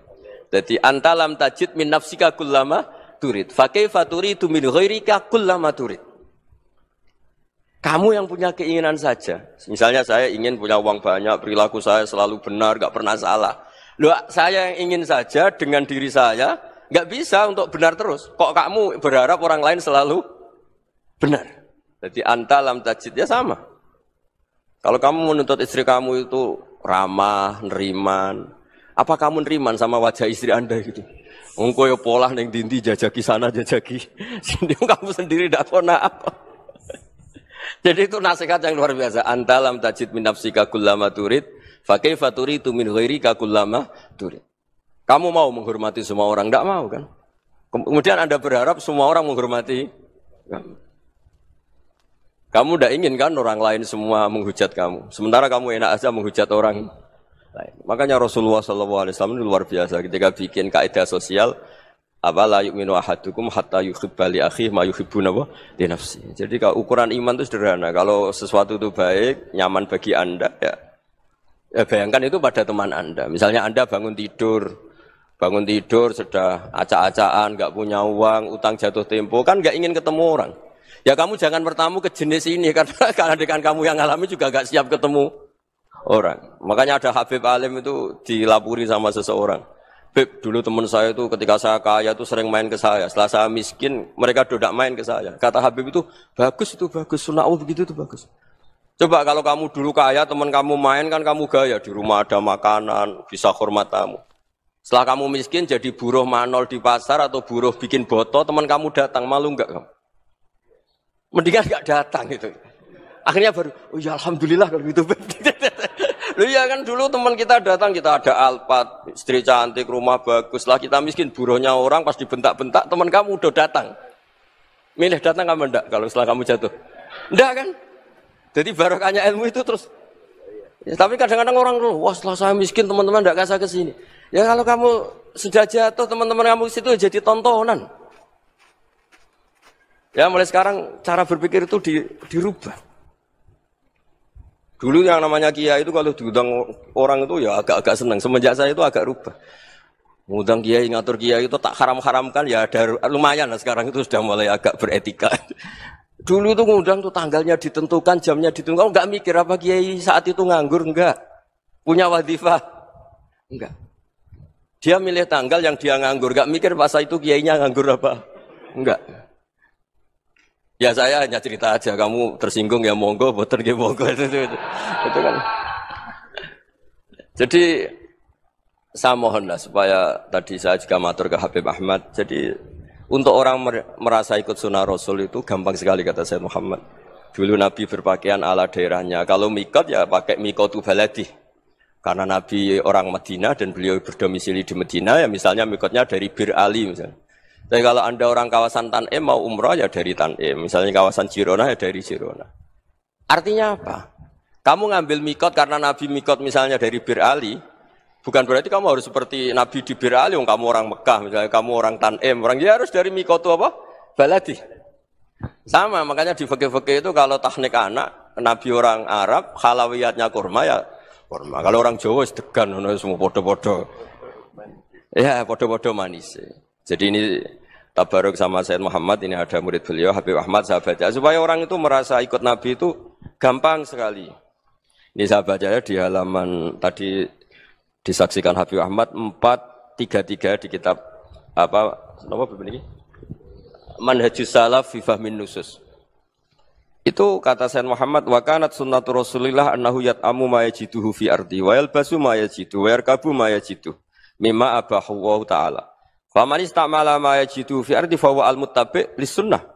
Kama annahu hajjal baita min madinati. Faman hajjal baita min madinati nafsi fa huwa al-muttabi' lis-sunnah. Wa illam takun hadhil madinatu tilka. Jadi intinya misalnya Nabi dulu itu ngasih sedekah kepada fakir miskin ya pakai dinar, dirham. Ya kalau orang misalnya sedekah pakai rupiah ya sudah ikut sunnah Nabi. Jangan lu Nabi pakai dinar loh, kamu kok pakai rupiah. Dulu dinarnya Nabi udah ada tulisannya Bank Indonesia, kamu kok ada tulisannya Bank. Ya tidak ada seperti itu. Ya jadi misalnya Nabi sedekah pakai tamar atau pakai al-aqid, ya kita pakai beras, pakai apa. Supaya orang tuh bahwa Rasulullah itu milik kafatal linnas, milik semuanya. Sehingga merasa ikut sunnah Nabi itu ya semuanya. Makanya dulu Mbah Mun kalau motivasi saya supaya bombong, kalau orang Jawa bilang bombong. Wong Jawa mesti ono wong alim. Beliau menyontohkan Mas itu Mbah Fadol, Senori, Mbah Ihsan Jambes. Itu bisa ngarang-ngarang kitab luar biasa. Padahal beliau bukan orang Arab.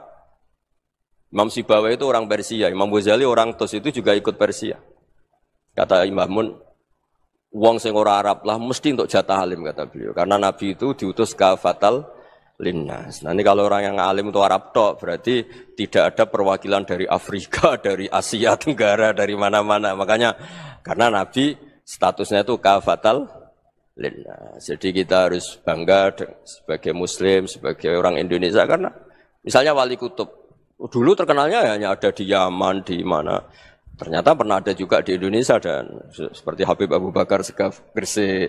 Jadi ya artinya kan tetap orang Indonesia meskipun beliau zuriyah Rasul kan ya sudah orang apa? Orang Indonesia. Zuriyahnya Habib Ali Simtuduror sekarang di Solo. Jadi Indonesia juga dapat alawin banyak dari Sadatinal Alawin juga banyak. Jadi saya mohon barokahnya ngaji seperti ini. Melihat orang lain tuh gampang, bayangkan tuh kalau anak kamu. Makanya Nabi, nanti kalau nggak percaya lihat di Hikam nomor 15 di kitab saya itu.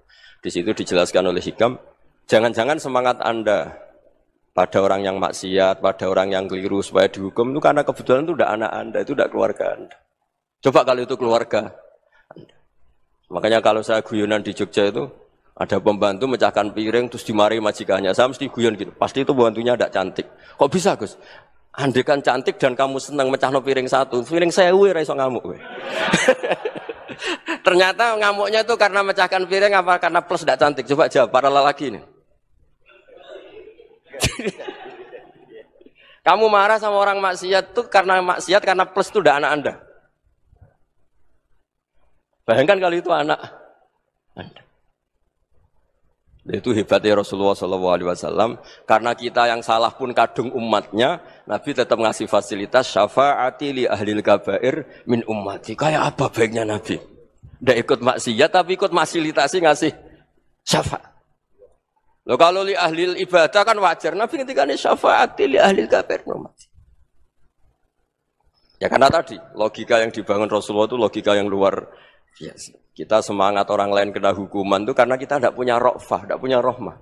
Coba kalau Rasulullah yang bil mu'minina ra'ufur rahim, semangatnya itu mendoakan supaya tobat, mendoakan diampuni. Dan itu juga yang diperintahkan oleh Allah Subhanahu wa taala, wastaghfir li dzambika walil mu'minina wal mu'minat. Ya semoga barokahnya ngaji ini, barokahnya Habib Ahmad, barokahnya Maulid Simtuduror, barokahnya semua kitab Madaih, Tiba Berjanji semuanya, barokahnya Ikhya, barokahnya Said Muhammad, barokahnya guru kita semua, Mbah Maimun, bapak saya. Kita ini ngikuti manhaj, ya, ngikuti apa? Manhaj.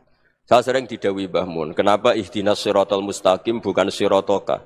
Bukan jalan engkau ya Allah. Karena Allah itu enggak bisa kamu tiru. Allah itu tidak tidur, tidak makan, tidak kesel, tidak capek.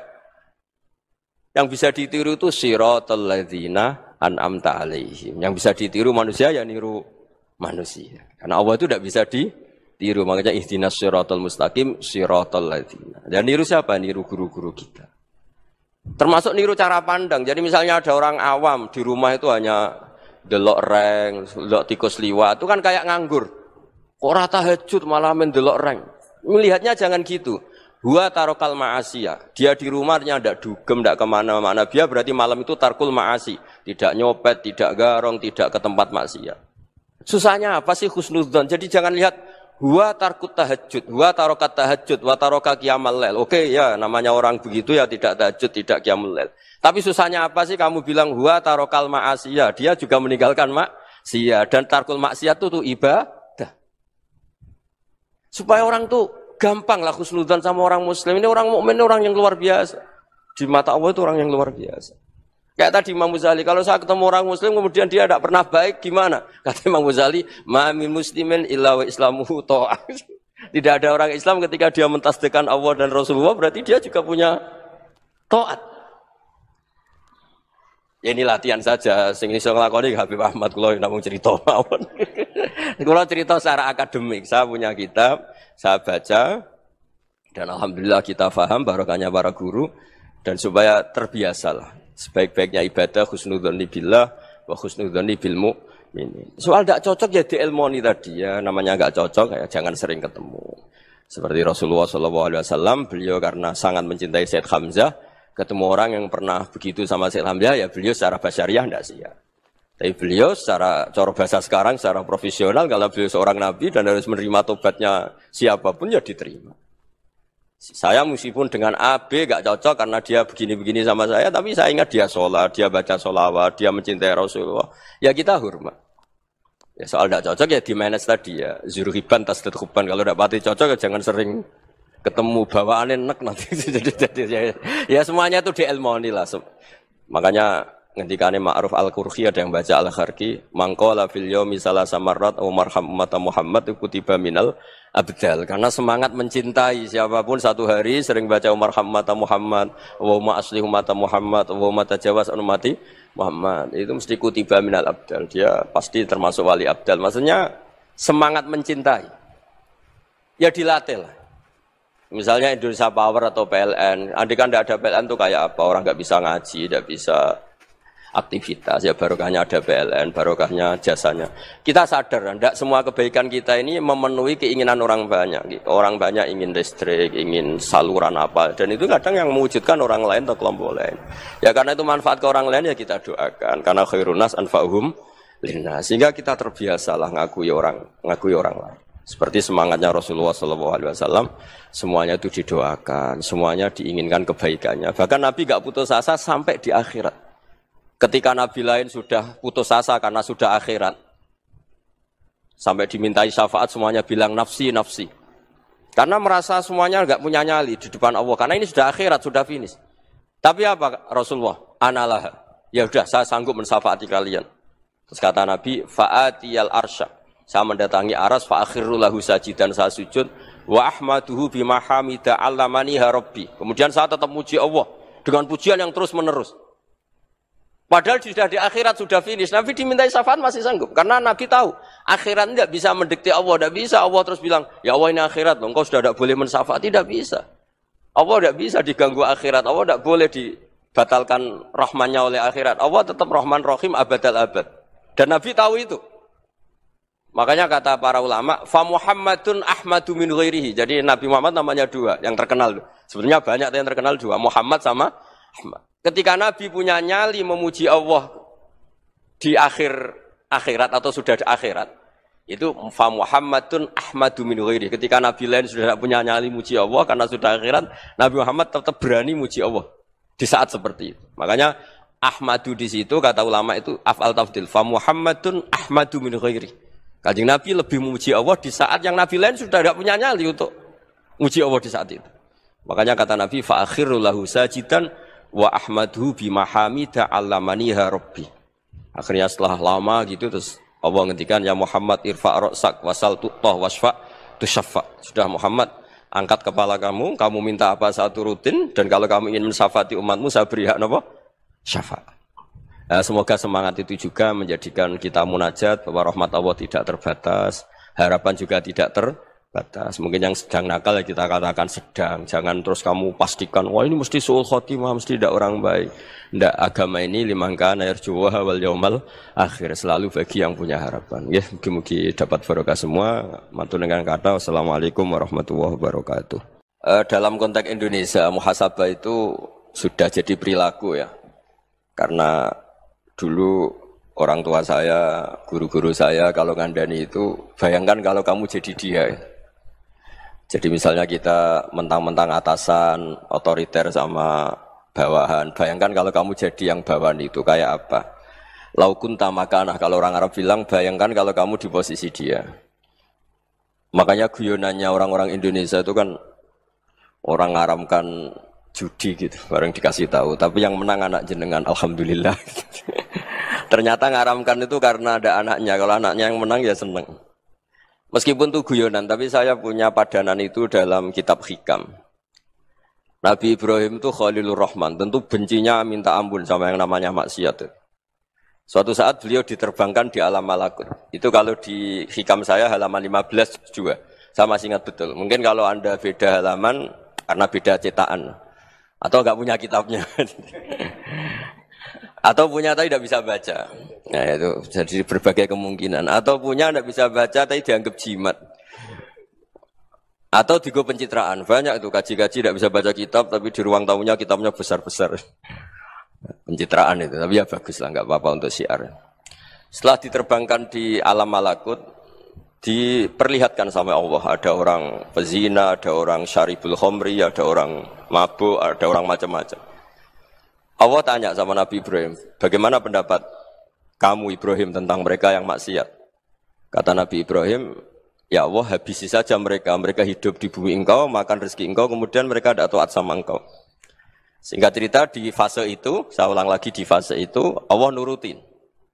Sampai sekian peristiwa, mungkin 3 atau 4. Sudah, setelah sekian tahun Nabi Ibrahim lupa peristiwa itu, kemudian beliau diminta menyembelih anaknya. Ini versi kitab Hikam. Memang versinya banyak tentang kenapa Nabi Ibrahim disuruh menyembelih anaknya. Ketika mau menyembelih anaknya, Nabi Ibrahim ragu.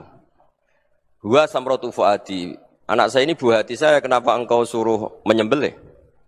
Terus kata Allah, apa kamu tidak ingat ketika kamu saya angkat di alam malakut, kemudian kamu usul bunuh-bunuh, saya tidak mempertimbangkan usul Anda, tapi kenapa sekarang saya merintahkan kamu mikir? Gitu. Terus, ya karena ini anak saya ya Allah. Terus kata Allah, rumang samu wong sumpukon mata ini gak gawean kau sing gawe kowe enak wae usul mata ini. Jadi sebenarnya saya yang bikin, kemudian Anda enak aja usul membunuh. Semenjak itu Nabi Ibrahim itu di eranya itu asfaqun nas, orang paling sayang sama manusia. Karena kadang kita keras itu ya kebetulan itu udah anak kita, ada keluarga kita. Cara orang Jawa itu kan gitu ya. Kalau ada perempuan terus macak yang macam-macam pakai sepeda motor cowok terus wah itu luput suwuk, semoga-moga gini. Tapi setelah dikasih tahu, niku ponakane jenengan, semoga-moga selamat. Jadi jangan-jangan kemarin Ahlul Ma'asi itu kebetulan itu tidak keluarga kita. Kalau keluarga kita yang pernah salah pada kita, semangat kita mintakan maaf. Jangan-jangan kita didikte hukum sosial gitu. Jadi orang yang salah, kebetulan itu orang yang menservis kita. Atau keluarga kita, atau orang dekat kita. Jangan-jangan semangat kita mintakan ampun. Tapi kalau sama orang lain, kebetulan musuh kita semangatnya minta itu kena adab. Nah ini yang enggak boleh dalam Islam. Islam mengajarkan niru Rasulullah SAW, Nabi itu rahmatal lil alamin. Bahkan kemarin saya ngaji virtual sama beberapa habaib, ada Habib Ali Al-Jufri dari Mesir, ya. Ada Habib Alwi dari Kuitang, ada Habib Nabil Al-Musawa. Dari sekian habaib itu saya masih ingat diantaranya yang didawuhkan rahmatan lil alamin itu ketika Nabi adahu kaumuh, disakiti oleh kaumnya, dan itu mereka masih kafir semua. Itu mereka dapat doanya Nabi Allahumma hdi qaumi fa innahum la ya'lamun. Kayak apa baiknya Nabi, orang yang menyakiti, yang melukai, tapi Nabi masih berdoa Allahumma hdi qaumi fa innahum la ya'lamun. Sayyidina Umar dapat doanya Nabi itu ya khina kana kafiran, ketika masih kafir didoakan. Allahumma aizzal Islam bi Umar. Itu ketika masih kafir. Itu pelajaran bagi kita bahwa yang sedang tidak cocok pun itu berdapat doa kita. Jadi di antara mukjizat Quran itu kamalul bayinah. Kalau memberi penjelasan itu sempurna. Sehingga ulama mengatakan imanul muqallid, imannya orang-orang yang asal ikut kiai, asal ikut guru, asal ikut buku, itu mukhtalaf alaih. Bahkan saya sendiri cenderung mengatakan iman itu tidak diterima. Karena manusia dibekali akal, inginnya Allah itu dengan akal itu dia punya kepermanenan iman, punya kepermanenan apa? Iman, dan dengan itu dia imannya mujma' alaih, mesti diterima oleh Allah Subhanahu wa ta'ala, karena binnadzari shahih, dengan logika yang benar. Dan logika yang benar itu gampang sekali. Beberapa ulama tentu tahu sekali, bukan sekedar tahu sekali, karena itu diajarkan Allah dan Rasul. Misalnya begini, kata Allah, saya kalau baca ayat-ayat ini itu sering nangis, karena Allah yang Tuhan itu sebenarnya tidak butuh kita. Saya ulang lagi, Allah yang Tuhan itu tidak butuh kita, juga tidak butuh iman kita. Tapi Allah ingin hambanya itu berakal, ya, karena agama itu liqaumi yaqilun, sehingga berpikirnya benar. Misalnya gini kata Allah, enggak apa-apa, kamu menuhankan selain saya itu enggak apa-apa, kata Allah. Enggak apa-apa, Yesus kamu katakan Tuhan, enggak apa-apa, kamu katakan batu Tuhan, enggak. Tapi tolong prosedur atau persyaratan menjadi Tuhan itu kamu lengkapi, yaitu punya prestasi menciptakan langit dan bumi. Kalau tidak semua urun semen, kata Allah, sementing urun. Gitu. Jadi sebetulnya itu kan rasional. Misalnya nggak apa-apa kamu merasa jadi presiden atau gubernur atau jadi wali atau jadi apa. Yang penting prosedurnya dipenuhi. Itu kayak apa Allah baiknya pada kita. Sehingga saya berkali-kali, makanya menurut saya orang alim itu wajib memaklumatkan kalau dirinya alim. Supaya jelas aturan mainnya. Yang dilarang Allah itu kan memaklumatkan alim, kemudian ingin hadun nafsi, ingin salami template, dicucuk, dihormati, itu kriminal. Itu orang alim gendeng, gendeng sekali. Karena khasnya orang alim itu tentu cari ridhonya Allah, bukan ridhol khalqi, bukan ridhonya apa? Makhluk. Makhluk itu la syai', ada siapa-siapa. Dan kita harus baku seperti itu. Kenapa kalau orang alim enggak memaklumatkan kealimannya itu dikatakan salah? Karena fungsi orang alim adalah membawa bayinat, membawa ayat-ayat Allah, bukan kepentingan apa? Pribadi. Makanya Rasulullah nanti duka ngendikan idza zuharatil fitanu wal bid'u falyudhiril alim ilmahu wa illa fa'alaihi la'natullah wal malaikati wan nasi ajmain. Jika zaman akhir banyak bid'ah, banyak kebodohan, maka orang alim wajib menampakkan kealimannya. Jika tidak, maka dia mal'un, dilaknati langit dan bumi. Karena sebetulnya logika tentang Tuhan itu gampang sekali. Saya ulang lagi ya. Saya punya sekian contoh betapa tauhid itu mudah. Jadi kalau ada orang bilang ikhlas itu angel, Gus. Ya dia sendiri goblok karena nggak tahu logika apa. Ikhlas itu justru gampang. Misalnya kamu ngamal demi manusia itu umurnya hanya berapa coba? Kan pasti mati. Lalu kalau dia mati tidak berkutik. Bagaimana Anda bersandar sama seseorang yang mati dan tidak berkutik? Sama-sama bersandar sama zat sing al-hayyul qayyum, sama zat yang abadi. Kamu latih terus akal kamu. Misalnya saya punya jamaah banyak. Mereka itu kan nggak jelas surganya. Kok harap-harap syafaate piye? Soalnya jamaah aku mlebu neraka kabeh. Kan enggak mungkin nyafaati saya. Atau mereka mlebu swarga kabeh, wis do sibuk kelon mbek widadari. Mungkin ya ndak ngurusi saya. Jadi dua kemungkinan itu sama-sama ndak ngurusi saya. Mlebu neraka ya rasa nyafaati, nek mlebu swarga do sibuk napa? Ngeloni widadari karena trauma di bocah elek melarat macam-macam. Sehingga kiainya saja wis ora takok Gus nang ndi wis ora takok. Wis ribet dhewe no. Nah, tentu saya juga sibuk sowan pangeran sudah itu makom saya sudah sibuk sowan pangeran. Kowe pesta seks sing kula sowan pangeran. Baik swargame ayate pokoke inna ansa'na gunna napa? Insa'a faja'alna gunna. Abkaro bar kelon dadi perawan neh berarti keloni serepot. Kula insyaallah melok daftar sing fa amma in kana minal muqarrabin farohu warihan. Jadi surganya muqarrabin itu enggak ada sifatnya. Di situ enggak dibakas bidadari makan-makan enggak, tapi farohu warikan satu surga yang sifatnya rohani karena nggak bisa disifati. Tapi saya daftar di situ ya hanya beberapa jam. Baru juga bungkon. Sawangane kok taruh rasanya mengayu juga keberatan. Ya tapi saya tentu punya dua kelas, supaya punya kartu premium dan ekonomi. Saya ndak tertarik lah daftar yang premium dok nanti repot apa. Saya itu sering nangis kalau baca ayat seperti ini. Bagaimana Allah yang Tuhan, kemudian tidak butuh apa-apa. Tapi Allah saking baiknya itu membuat tatanan logika kita. Saya tidak akan bosan-bosan sampai sowan Allah. Bahkan andaikan saya masuk surga dengan faham ini, saya milih faham ini. Karena faham ini itu menguntungkan agama. Li'ilai kalimatillah. Sementara masuk surga itu hadun nafsi. Banyak ulama mengatakan, kenapa Anda tidak ingin mati? Padahal Anda mati masuk surga. Katanya, saya takut kehilangan momen sujud. Karena sujud adalah hak Allah, sementara surga itu hakun nafsi, keinginan saya. Tentu saya mendahulukan hak Allah ala hakin nafsi. Itu makam-makam yang, dan itu nggak bisa kamu copy paste. Orang yang pada kelasnya akan merasakan seperti itu. Dan kamu tidak perlu minat, malah paham. Jadi sudah, dengar saja. Apa? Dengar saja. Begini misalnya, saya berkali-kali bilang, kenapa ulama dulu, saya ini kan di Sarang juga ngajar tauhid. Dulu saya ngajar kubrul yakiniyat. Di beberapa madrasah, termasuk di Sidogiri saya juga ngajar tauhid. Di sini saya ngajar tafsir, tapi yang saya titikkan juga tauhid.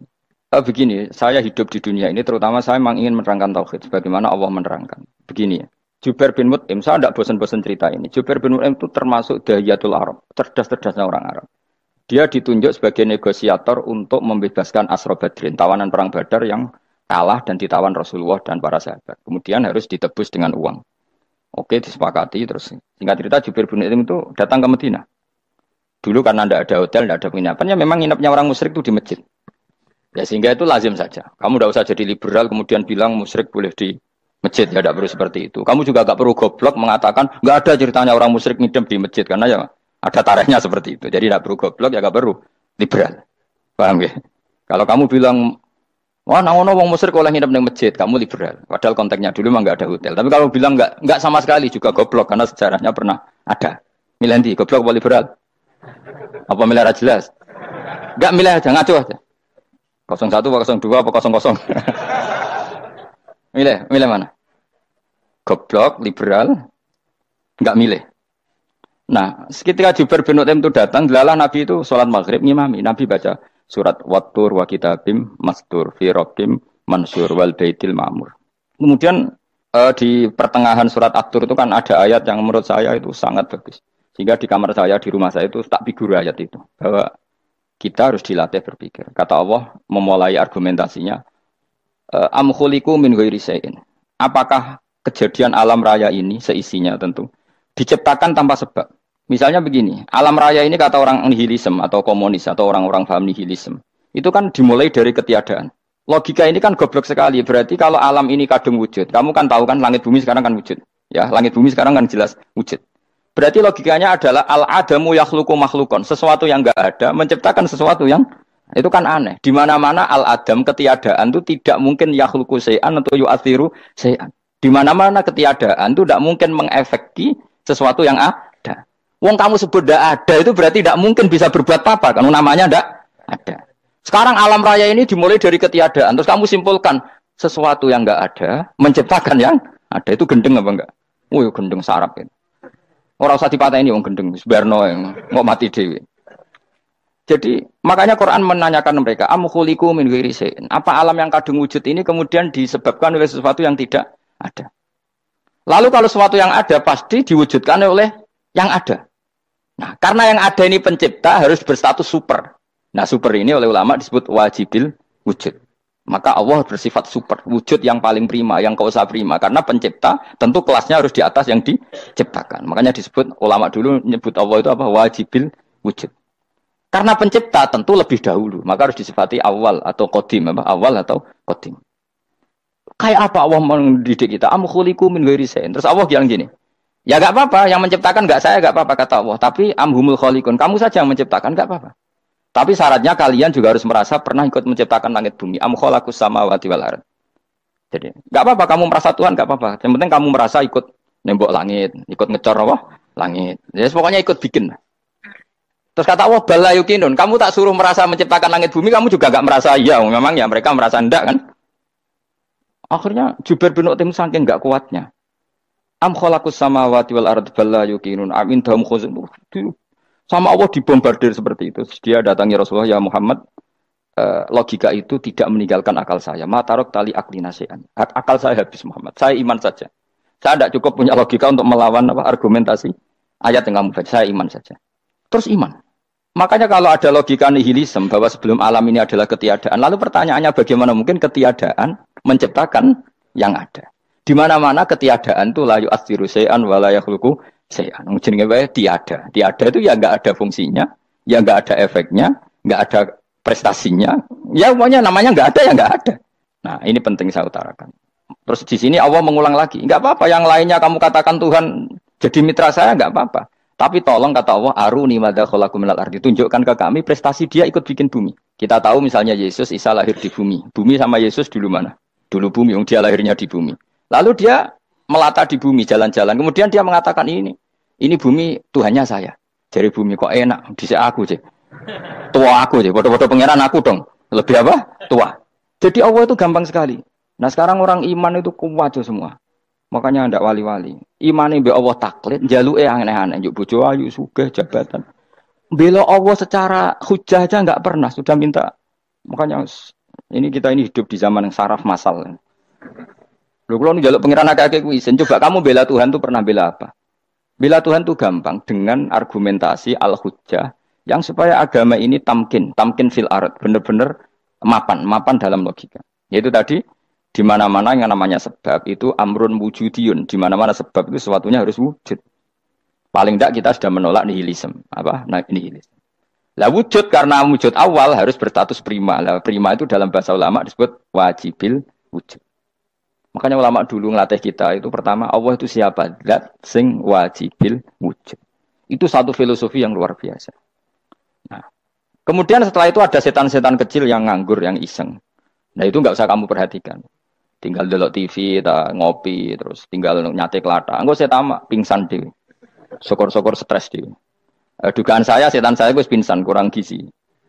Karena memang setelah itu setan goda gini. Lalu sebelum Allah jangan-jangan ada wujud yang lain. Lalu Allah sendiri awal mulanya gimana? Kata Nabi, jika ada pertanyaan seperti itu kamu harus berhenti. Tinggal delok TV atau tinggal delok dangdutan.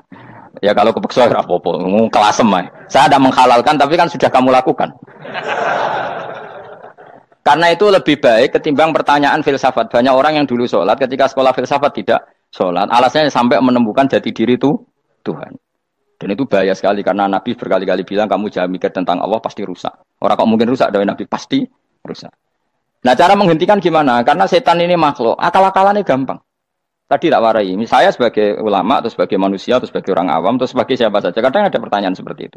Tak tinggal anggeling darmo, kan pusing setan. Kan ngenteni. Weh, ngenteni bar lo anggeling darmo. Bariku aku lesu mangan mie. Bar mangan mie waret turu. Kan dia ngenteni terus mau bikin was-was lagi. Ternyata saya sibuk kan enggak bisa masuk deh. Bangun tidur aku selali pertanyaan tadi. Dinteni. Nah, dia masuk lagi aku sibuk ngajak anak jalan-jalan. Jadi saya kalau jalan-jalan di pasar itu wis enteni tan santai wae. Itu memang resep dari Rasulullah. Jangan sampai orang terjebak filsafat yang sampai menanyakan eksistensi Tuhan. Dan dia tidak mau iman, tidak mau sholat, tidak mau puasa sampai menemukan Tuhan itu siapa. Itu jelas minas syaitonir rajim, itu perilaku setan. Makanya Rasulullah setiap ditanya sahabat gitu itu Nabi guyu-guyu. Dan guyunya Nabi itu kata Nabi, baguslah kalau kamu takut Tuhan kalah kata Nabi. Nabi gojok gitu.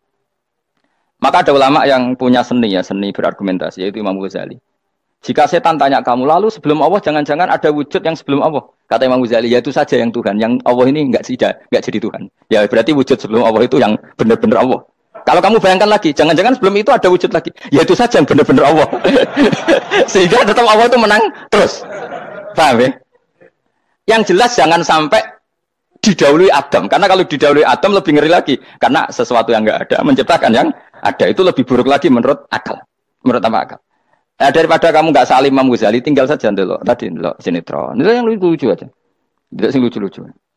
Ndelok apa mencari Tuhan. Pokoknya sing aneh-aneh, sing goblok-goblok, sing lucu-lucu, sing perane wong apa? Lha saya sering diprotes Gus Salim jenengan kok sering ndelok sinetron sing ana dialog wong goblok-goblok.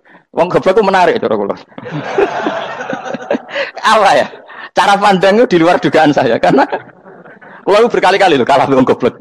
Jadi makanya ini tak cerita nih beberapa kali yang cari Gus Wak cerdas berkali-kali kalau sampai goblok. Ada seorang santri itu ingin dibelikan bapaknya itu sepeda motor. Bapaknya wong desa, senengane ngrumat sapi wedhus. Lah menurut saya ya orang tuanya itu mampu lah, sangat mampu untuk beli itu. Pak mbok ditukokno mawon wong sepeda motor. Kata bapaknya, "Anakku nu jog mondok tak goblok, Gus." Wong njaluk kok sepeda motor, njaluk mobil ora ya goblok. Lah kok goblok, Pak? Jenenge donya iku Gus, sing lahirno donya kok sapi ku ndek anak, wedhus ndek anak jenenge donya. Di mana-mana jenenge donya sing lahirno donya. Iki donya kok mangan donya. Mergo motor iku kan tuku bensin, mobil. Iku cara dekne iku goblok Gus. Batin berarti kabeh kiai goblok perkarane tuku donya sing ngentekno donya. Cara dekne donya iku sing lahirno donya. Batin kok pinter iki batin. Untungnya saya ini ulama ya, ahli tafsir ya malu. Sebenarnya kalah itu ya malu. Tapi saya sebagai orang objektif fair, itu teori benar apa? Jadi donya itu ya sing lahirno donya. Donya kok mangan donya itu goblok. Untungnya dia dengan saya itu jaraknya 5 kilo 7 kilo karena 7 kilo. Lala dia diterkon sepeda motor, aku tetap mau kalah. Pak, nanti jalan kaki saja. Karena kalau pakai motor ini kegoblokan kata saya. Terus mendingan nih, loh Gus mau kalah tadi.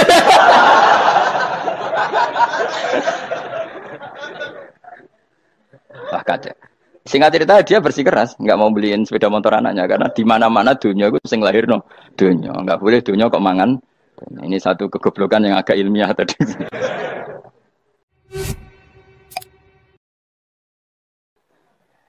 Nah Imam Asy'ari juga ngalami hal yang sama. Imam Asy'ari itu punya, kita kalau ahli sunnah kan 2 partai ya. Ya dalam ahli sunnah itu hanya ada 2 partai juga. Kalau nggak Asy'ari ya Maturidi. Dan sama-sama alim. Ya kalau terpaut ya paling 5%, 7% ya. Kealimannya Asy'ari dan Maturidi. Imam Asy'ari itu bikin logika yang jelimet seperti saya sekarang ini. Logikanya jelimet tapi permanen. Jadi yang saya ajarkan tadi itu logika yang jelimet tapi apa? Permanen. Karena tadi alam raya ini kadung wujud. Kalau kadung wujud pasti pewujudnya yang menciptakan wujud pasti adalah kewujudan. Karena al-adam la yu'athiru syai'an. Di mana-mana kenihilan tidak yu'athiru syai'an. Ya sepakat ya, gampang kan? Tentu wujud ini prima disebut wajibil wujud. Lalu Imam Asy'ari itu bersikeras. Kalau imanul muqallid itu tidak diterima. Banyak keberatan ulama, tapi Nabi nyatanya yaktafi bi imanil Arab al-khalina anin nadur. Nabi nyatanya mencukupkan imannya orang-orang Bedui yang mereka itu kayaknya tidak bisa mikir. Ya, Nabi yaktafi bi imanil Arab itu wong desa al-khalina anin nadur yang mereka itu tidak bisa apa? Berpikir. Ingat cerita Imam Asy'ari survei. Coba ayo kita tanya orang-orang kampung. Ternyata kegoblokan orang kampung itu ya ilmiah, masyhur itu. Imam Asy'ari saja harus belajar dari wong awam, wong goblok-goblok. Kita kok ingin ya Badawi bima araf tarubbak. Kowe kok iman be Allah iku bima araf tarubbak. Lalu kamu tahu Tuhan kamu atas nama apa? Dengan logika apa? Jawabnya enak. Al-ba'ratu tadullu 'alal ba'ir wa atharul aqdam yadullu 'alal masir. Angger ana tletong ya ana ontane. Angger ana bekas delamane wong ya ana sing bar liwat.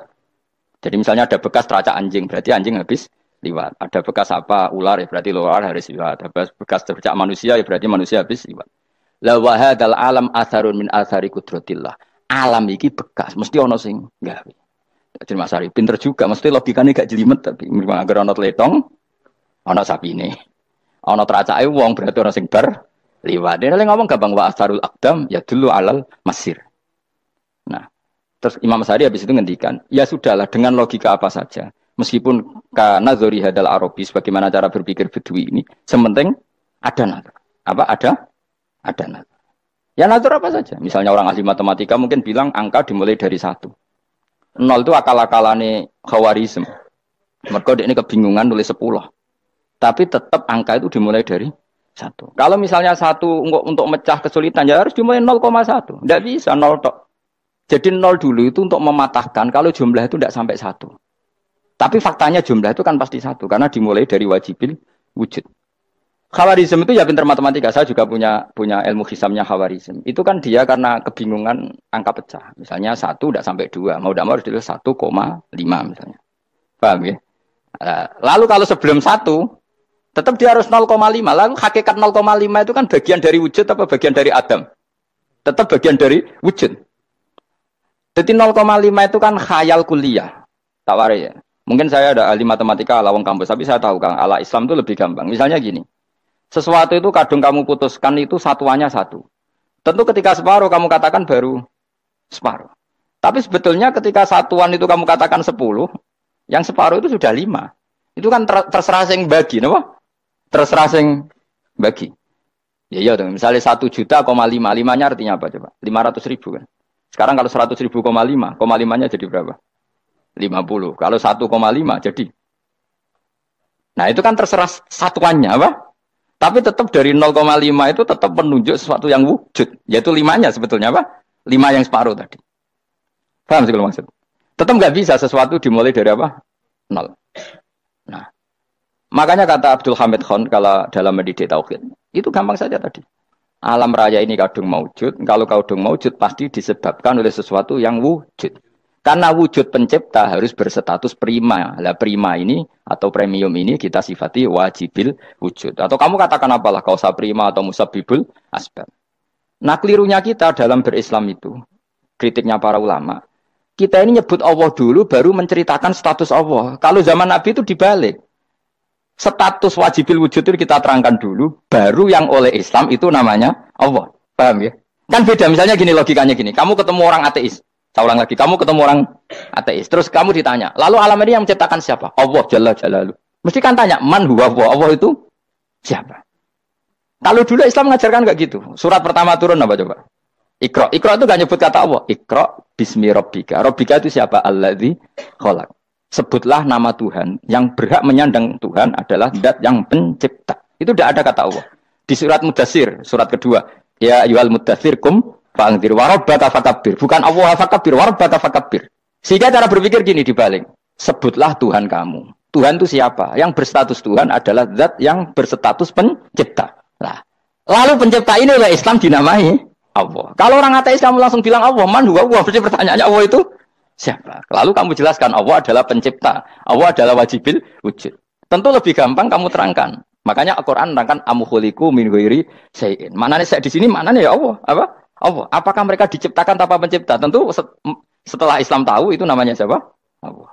Paham ya? Kalau balik malih. Jadi sebetulnya Quran itu ngajari kita itu ilmu mantik yang luar biasa. Misalnya, ya Yuhanna su'budu. Siapa? Rabbakumul ladzi khalaqakum walladzina min qablikum. Sembahlah Tuhan. Tuhan itu siapa? Pencipta kamu dan pencipta orang-orang sebelum kamu.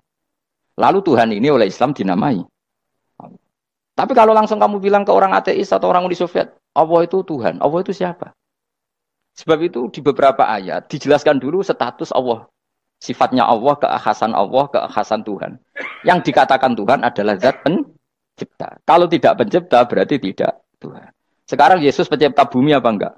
Enggak, karena dia lahir sudah di bumi. Begitu juga Fir'aun. Fir'aun itu kalah telak sama Nabi Musa gara-gara logika ini. Ketika Nabi Musa ditanya Fir'aun, wa ma rabbul alamin? Lalu Tuhan itu siapa? Kata Musa, Rabbus samawati wal ardi, yang menuhani langit dan bumi. Dari Fir'aun, enggak. Ma'alim tulakum min ilahin wa irisa, jalan-jalan kemana-mana yang dikatakan Tuhan oleh masyarakat saya kok. Nah, kurang ajar Fir'aun. Terus kata Musa, ya Tuhanku yang di langit. Terus manggil Haman masyhur, ya Haman ibn li sarhal ali abluhul asbab samawati fa'attali ila ilahi Musa. Haman, bikinan saya piramida yang tinggi, aku akan lihat Tuhannya Musa. Ada enggak di sana? Padahal misalnya munggah tenan di pangeran ra iso didelok kan repot Nabi Musa. Wah, payah ya, nggak piramida nginceng pangeran teprak itu kan. Akhirnya Musa pakai logika. Ya sudah gini saja, Rabbukum wa Rabbu abaikumul awwalin, yang menuhani nenek moyang kamu yang dulu-dulu. Itu langsung fabuhita Fir'aun. Fir'aun tuh kaget sekaget-kagetnya. Dan para penggawa Fir'aun sadar. Wah, kalau Fir'aun yang Tuhan, babanya tanpa Tuhan. Kan Tuhannya balita kan gitu kira-kira. Tuhannya balita. Tuhannya barulah. Itu kan jadi logika yang mematikan. Kalau Fir'aun Tuhan, berarti babanya dulu yang wujud itu tanpa Tuhan. Karena Tuhannya barulah. Ini ada Tuhan kok datang terlambat ini kan. Akhirnya para punggawanya Fir'aun iman. Macam gendeng ya, Fir'aun itu gendeng. Itu pentingnya logika Rabbukum wa Rabbu abaikumul awwalin. Nah sekarang orang tuh nggak belajar logika. Iman bi Allah orang mantep ning ati, ijek iso diguncang setan, jalukane wis aneh-aneh. Jaluk swarga, jaluk gak mutu cara ngono. Gak mutu. Makanya banyak wali kalau ditanya, kamu masuk surga sama sholat milih mana? Milih sholat. Kenapa milih sholat? Di surga itu demi khadun nafsi saya, poya saya. Tapi kalau saya sholat, itu untuk hakku. Saya sebagai hamba, identitas kesejatian saya adalah menghamba. Soal nanti Allah bikin bonus surga, silahkan. Maka sebenarnya masuk surga itu ada urutannya. Sebagai orang alim, saya urutannya adalah berkampanye sesering-seringnya, membuat logika supaya orang mudah ke Allah dan Rasul. Makanya di Quran itu gak ada orang disuruh masuk surga dulu itu. Ya Tuhan nafsul mutmainnah irji'i ila rabbiki. Kamu kembali ke Tuhan kamu dulu. Bahwa kamu makhluk yang butuh Tuhan. Fadkhuli fi ibadi. Kamu masuklah berstatus hamba dulu. Kesetatusan Anda sebagai hamba ini matangkan dulu. Bahwa saya ini hamba. Dibuktikan dengan suka sujud, suka ngamal, suka sedekah, suka tawadhu. Saya sebagai orang alim sebenarnya gak suka mulang. Karena takut. Nak kue pinter kok nyanyi aku, nak goblok sawangannya metodeku gagal. Kan dua-duanya ini merugikan saya sebetulnya. Saya ulang lagi ya, nak kue pinter kayak nyanyi aku. Kan ya mungkin juga, senajan rodok mokal mungkin. Sanggup aja rodok mungkin. Pemana nak sing ndik kan yo, biasanya hasud ndik. Mau itu sebenarnya rugi semua, tapi Allah yang memerintahkan, hak wong alim kudu mulang. Perhitungan itu tak buang semua. Sing ape nyanyi nggih monggo, sing tetep goblok nggih. Monggo, semoga Allah ngutus mulang ya napa? Mulang. Meskipun tadi potensinya itu dua-duanya buruk, sing alimnya ini. Kemudian nak mubalek terus didol ilmu kurang atau royalti tambah parah lagi. Nah aku nggak pakai logika kelas, pakai logika selesai semua. Disuruh Allah ya sudah. Saya ulang lagi ya, makanya saya minta ya, surat Tur itu dibaca. Makanya baca Quran itu jangan terlalu egois, jaluk swarga. Statusnya dulu itu fadkhuli fi ibadi, kehambaan Anda posisikan yang mantap. Lagi wadkhuli jannati. Sekarang enggak dibalik orang ini masuk surga dulu. Kayak surga di kapling. Terawih arang-arang gue jaluk Lailatul Qadar. Lailatul Qadar wis kliwat. Wingi wis Dzulhijjah wingi kan Pak. Sebagian ulama berpendapat Lailatul Qadar itu fi kulli sanatin. Apa fi kulli? Karena Lailatul Qadar berdasar nuzul Quran dan nuzul Quran itu bisa saja hari Arafah, bisa hari apa. Ada ulama mengatakan Ramadan, tapi bisa tanggal 1. Nah, kamu kan pemalas, ikut yang partai 21, 23. Karena kan wis akhir-akhir kan wis enteng. Sebenarnya Anda milih 21 berdasar ilmu apa berdasar enak anak terbatas waktunya kan? Kan lebih sempit apa? Lebih apa? Sempit. Ya saya ulang lagi ya. Jadi Allah kalau ngajarkan hujah itu gampang sekali ya. Tadi amkhuliku min ghairi syai'in. Enggak apa-apa saya ada Tuhan kata Allah, tapi kamu harus punya logika. Alam raya ini diciptakan tanpa pencipta. Mau enggak kamu punya logika seperti itu? Bahwa alam ini yang wujud diciptakan oleh sesuatu yang tidak wujud. Mau enggak kamu punya logika itu? Enggak mau kan? Namanya wujud tentu diciptakan super wujud. Dan super wujud itu wajibil wujud. Dan itu Tuhan kita yang oleh Islam dinamai Allah. Bang, makanya nyebut Allah itu di surat-surat awal Quran enggak ada. Coba. Awal surat Quran itu surat apa coba? Iqra kan? Iqra itu ada enggak kata Allah? Enggak ada. Iqra bismi rabbika. Rabbika itu siapa? Allazi khalaq. Surat Mudatsir sama, ya ayyuhal mudatsir qum fa'anzir wa rabbaka fakabbir. Ya sudah seperti itu. Ya ayyuhan nasu ubudu rabbakum. Rabbakum itu siapa? Allazi khalaqakum. Nah, kita ini keliru metode. Pemene wong tukang wiridan Allah. Tapi ora roh Allah iku sing sapa? Ya dia Allah, Allah, Allah. Dia nyifati Allah mau sing ngekei swarga, sing ngekei duit, sing ben ngekei widadari. Jadi Allah disifati sesuai selera yang menguntungkan dia. Bahwa Allah ini yang ngampuni saya, kemudian saya masuk surga, kemudian ngeloni widadari. Makanya kalau dia jadi wali tak demo. Tak laporkan MK pokoknya. Suluh. Karena ini wali pecundang. Bagaimana mungkin calon wali pikirannya khadun nafsi? Kalau lama gak gitu, mendikan Allah itu zat paling penting di dunia. Maka akan saya maklumatkan di dunia bahwa orang kembali ke Allah. Caranya gimana? Akan saya kenalkan Allah lewat logika. Caranya apa? Kita sifati wajibil wujud. Kita sifati Rabbukum wa Rabbu abaikumul awalin. Dengan sifat-sifat yang semuanya mengarah ke dikjayaan Allah Subhanahu wa taala. Itu jenenge kowe bener-bener ulama. Itu disebut bal wa ayatum bayyinatun fi suduril ladzina utul ilm. Makanya ulama itu orang yang luar biasa. Sampai disebut innama yakhshawaha min ibadihil ulama. Ahli ibadah itu rapati wedi pangeran. Masuk wiridan istighfar nangis rapati wedi pangeran, gayane tok nangis. Karena sebenarnya dia nangis wedi ra mlebu swarga. Mlebu swarga gak iso ngloni. Dari itu aja orientasinya itu. Makanya benar Kanjeng Nabi nak gojlok orang alim satu itu lebih utama dibanding 1000 ahli ibadah. Bahkan Nabi pernah ngendikan sangat ekstrim. Fadlul alim alal abid ka fadli ala adnakum kata Nabi. Keutamaan orang alim dibanding ahli ibadah itu sebagaimana kelas saya kata Nabi dibanding kelas terendah kalian. Padahal Nabi dengan Abu Bakar saja jaraknya sangat jauh. Itu kata Nabi fadlul alim alal abid ka fadli ala adnakum. Keutamaan orang alim dibanding orang abid sebagaimana keutamaan saya dibanding sahabat paling rendah. Karena tadi abid itu ada opportunisnya. Tapi kamu jangan benci abid loh. Karena kamu ya orang alim, orang abid. Saya saja yang kritik. Saya yang tanggung jawab di depan Allah. Orang abid itu kadang kan wiridan nganti nangis. Pikirannya apa coba? Wis rasakno mungkin apa wiridan pikiran aja. Di sepuro dosane. Terus apa kan? Mlebu swarga. Terus apa kene swarga? Aku takut. Saya aku takut. Ayo sing ngapain mlebu swarga? Apa kegiatan? Rencana pertama ya, Om. Terus gak usah munafik biasa wae. Mau inna ansa'na apa? Insya Allah kalau orang jujur apa jujur. Bandingan kalau orang alim. Orang alim itu ketika nyebut Allah itu iri ya Allah. Kenapa di dunia ini ada makhluk lain yang menandingi engkau? Saya tidak ridho. Kenapa di dunia ini ada syarik orang yang dimitrakan seperti engkau? Maka orang-orang alim ini ingin memaklumatkan bahwa la syarika lak labbaika wa huma baiklah syarika lak innal hamda wan ni'mata laka wal mulka la syarika lak. Sehingga para nabi itu memaklumatkan itu. Engkau saja yang Tuhan ya Allah. Semua nikmat dari engkau, semua kepemilikan ini milik engkau. La syarika lak baik. Dimaklumatkan ke dunia. Innal hamda wan ni'mata itu dimaklumatkan. Enggak ada kepikiran mereka masuk surga. Karena mereka ingin memaklumatkan bahwa Allah ini yang Tuhan. Sama tak ceritani Nabi Ibrahim jadi Khalilur Rahman, rumang samu kakan wiridan kaya kowe ndak. Wiridannya Nabi Ibrahim sama-sama mungkin banyak sampean. Karena sampean banyak kepentingan tadi. Wali-wali dulu kalau wiridan itu tidak sebanyak sampean, tidak. Tak jamin, tidak. Pemenang mau colek yang 10.000, tidak biasa wiridannya.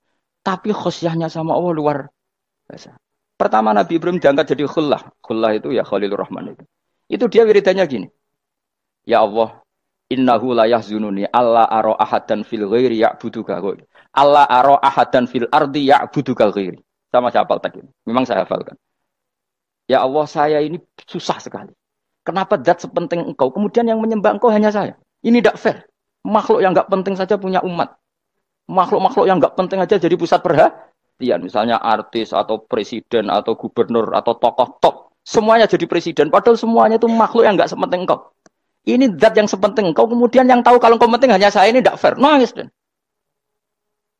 Nangis. Ini tidak fair. Innahu la yahzununi alla ara ahadan fil ardi ya'buduka ghairi. Saya ini susah Gusti, susah sesusahnya. Zat sepenting engkau, kemudian yang tahu kalau engkau penting itu hanya saya. Wah ini tidak fair.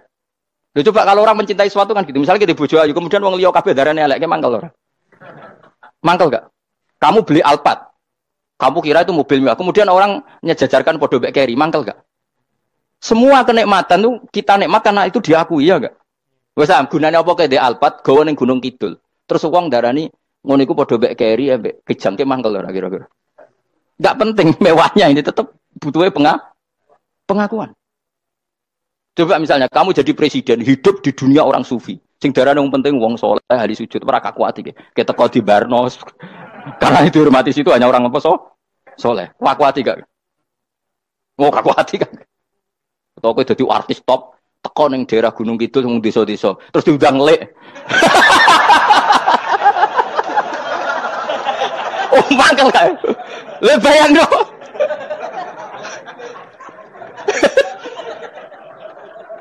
Oh, kamu menteri top, menteri BUMN barang dolan itu iso diundang, Le. Matus walang le ngono. Semua kan. Karena orang keren itu butuh pengakuan apa? Wes misalnya di bojo ayu terus wong liya kabeh darane eleke mangkel gak? Sebetulnya orang merasa nikmat itu karena pengakuan. Bayangkan andaikan orang itu melihat Alphard itu tidak wow. Orang punya Alphard gagah enggak? Oh enggak gagah. Kalau orang lain enggak bilang apa? Oh. Ya mau misalnya digoning desa terus.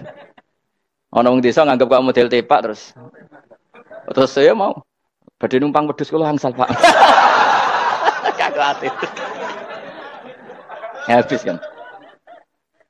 Makanya branded itu harus dimaklumatkan. Nah, itu bayangkan Nabi Ibrahim.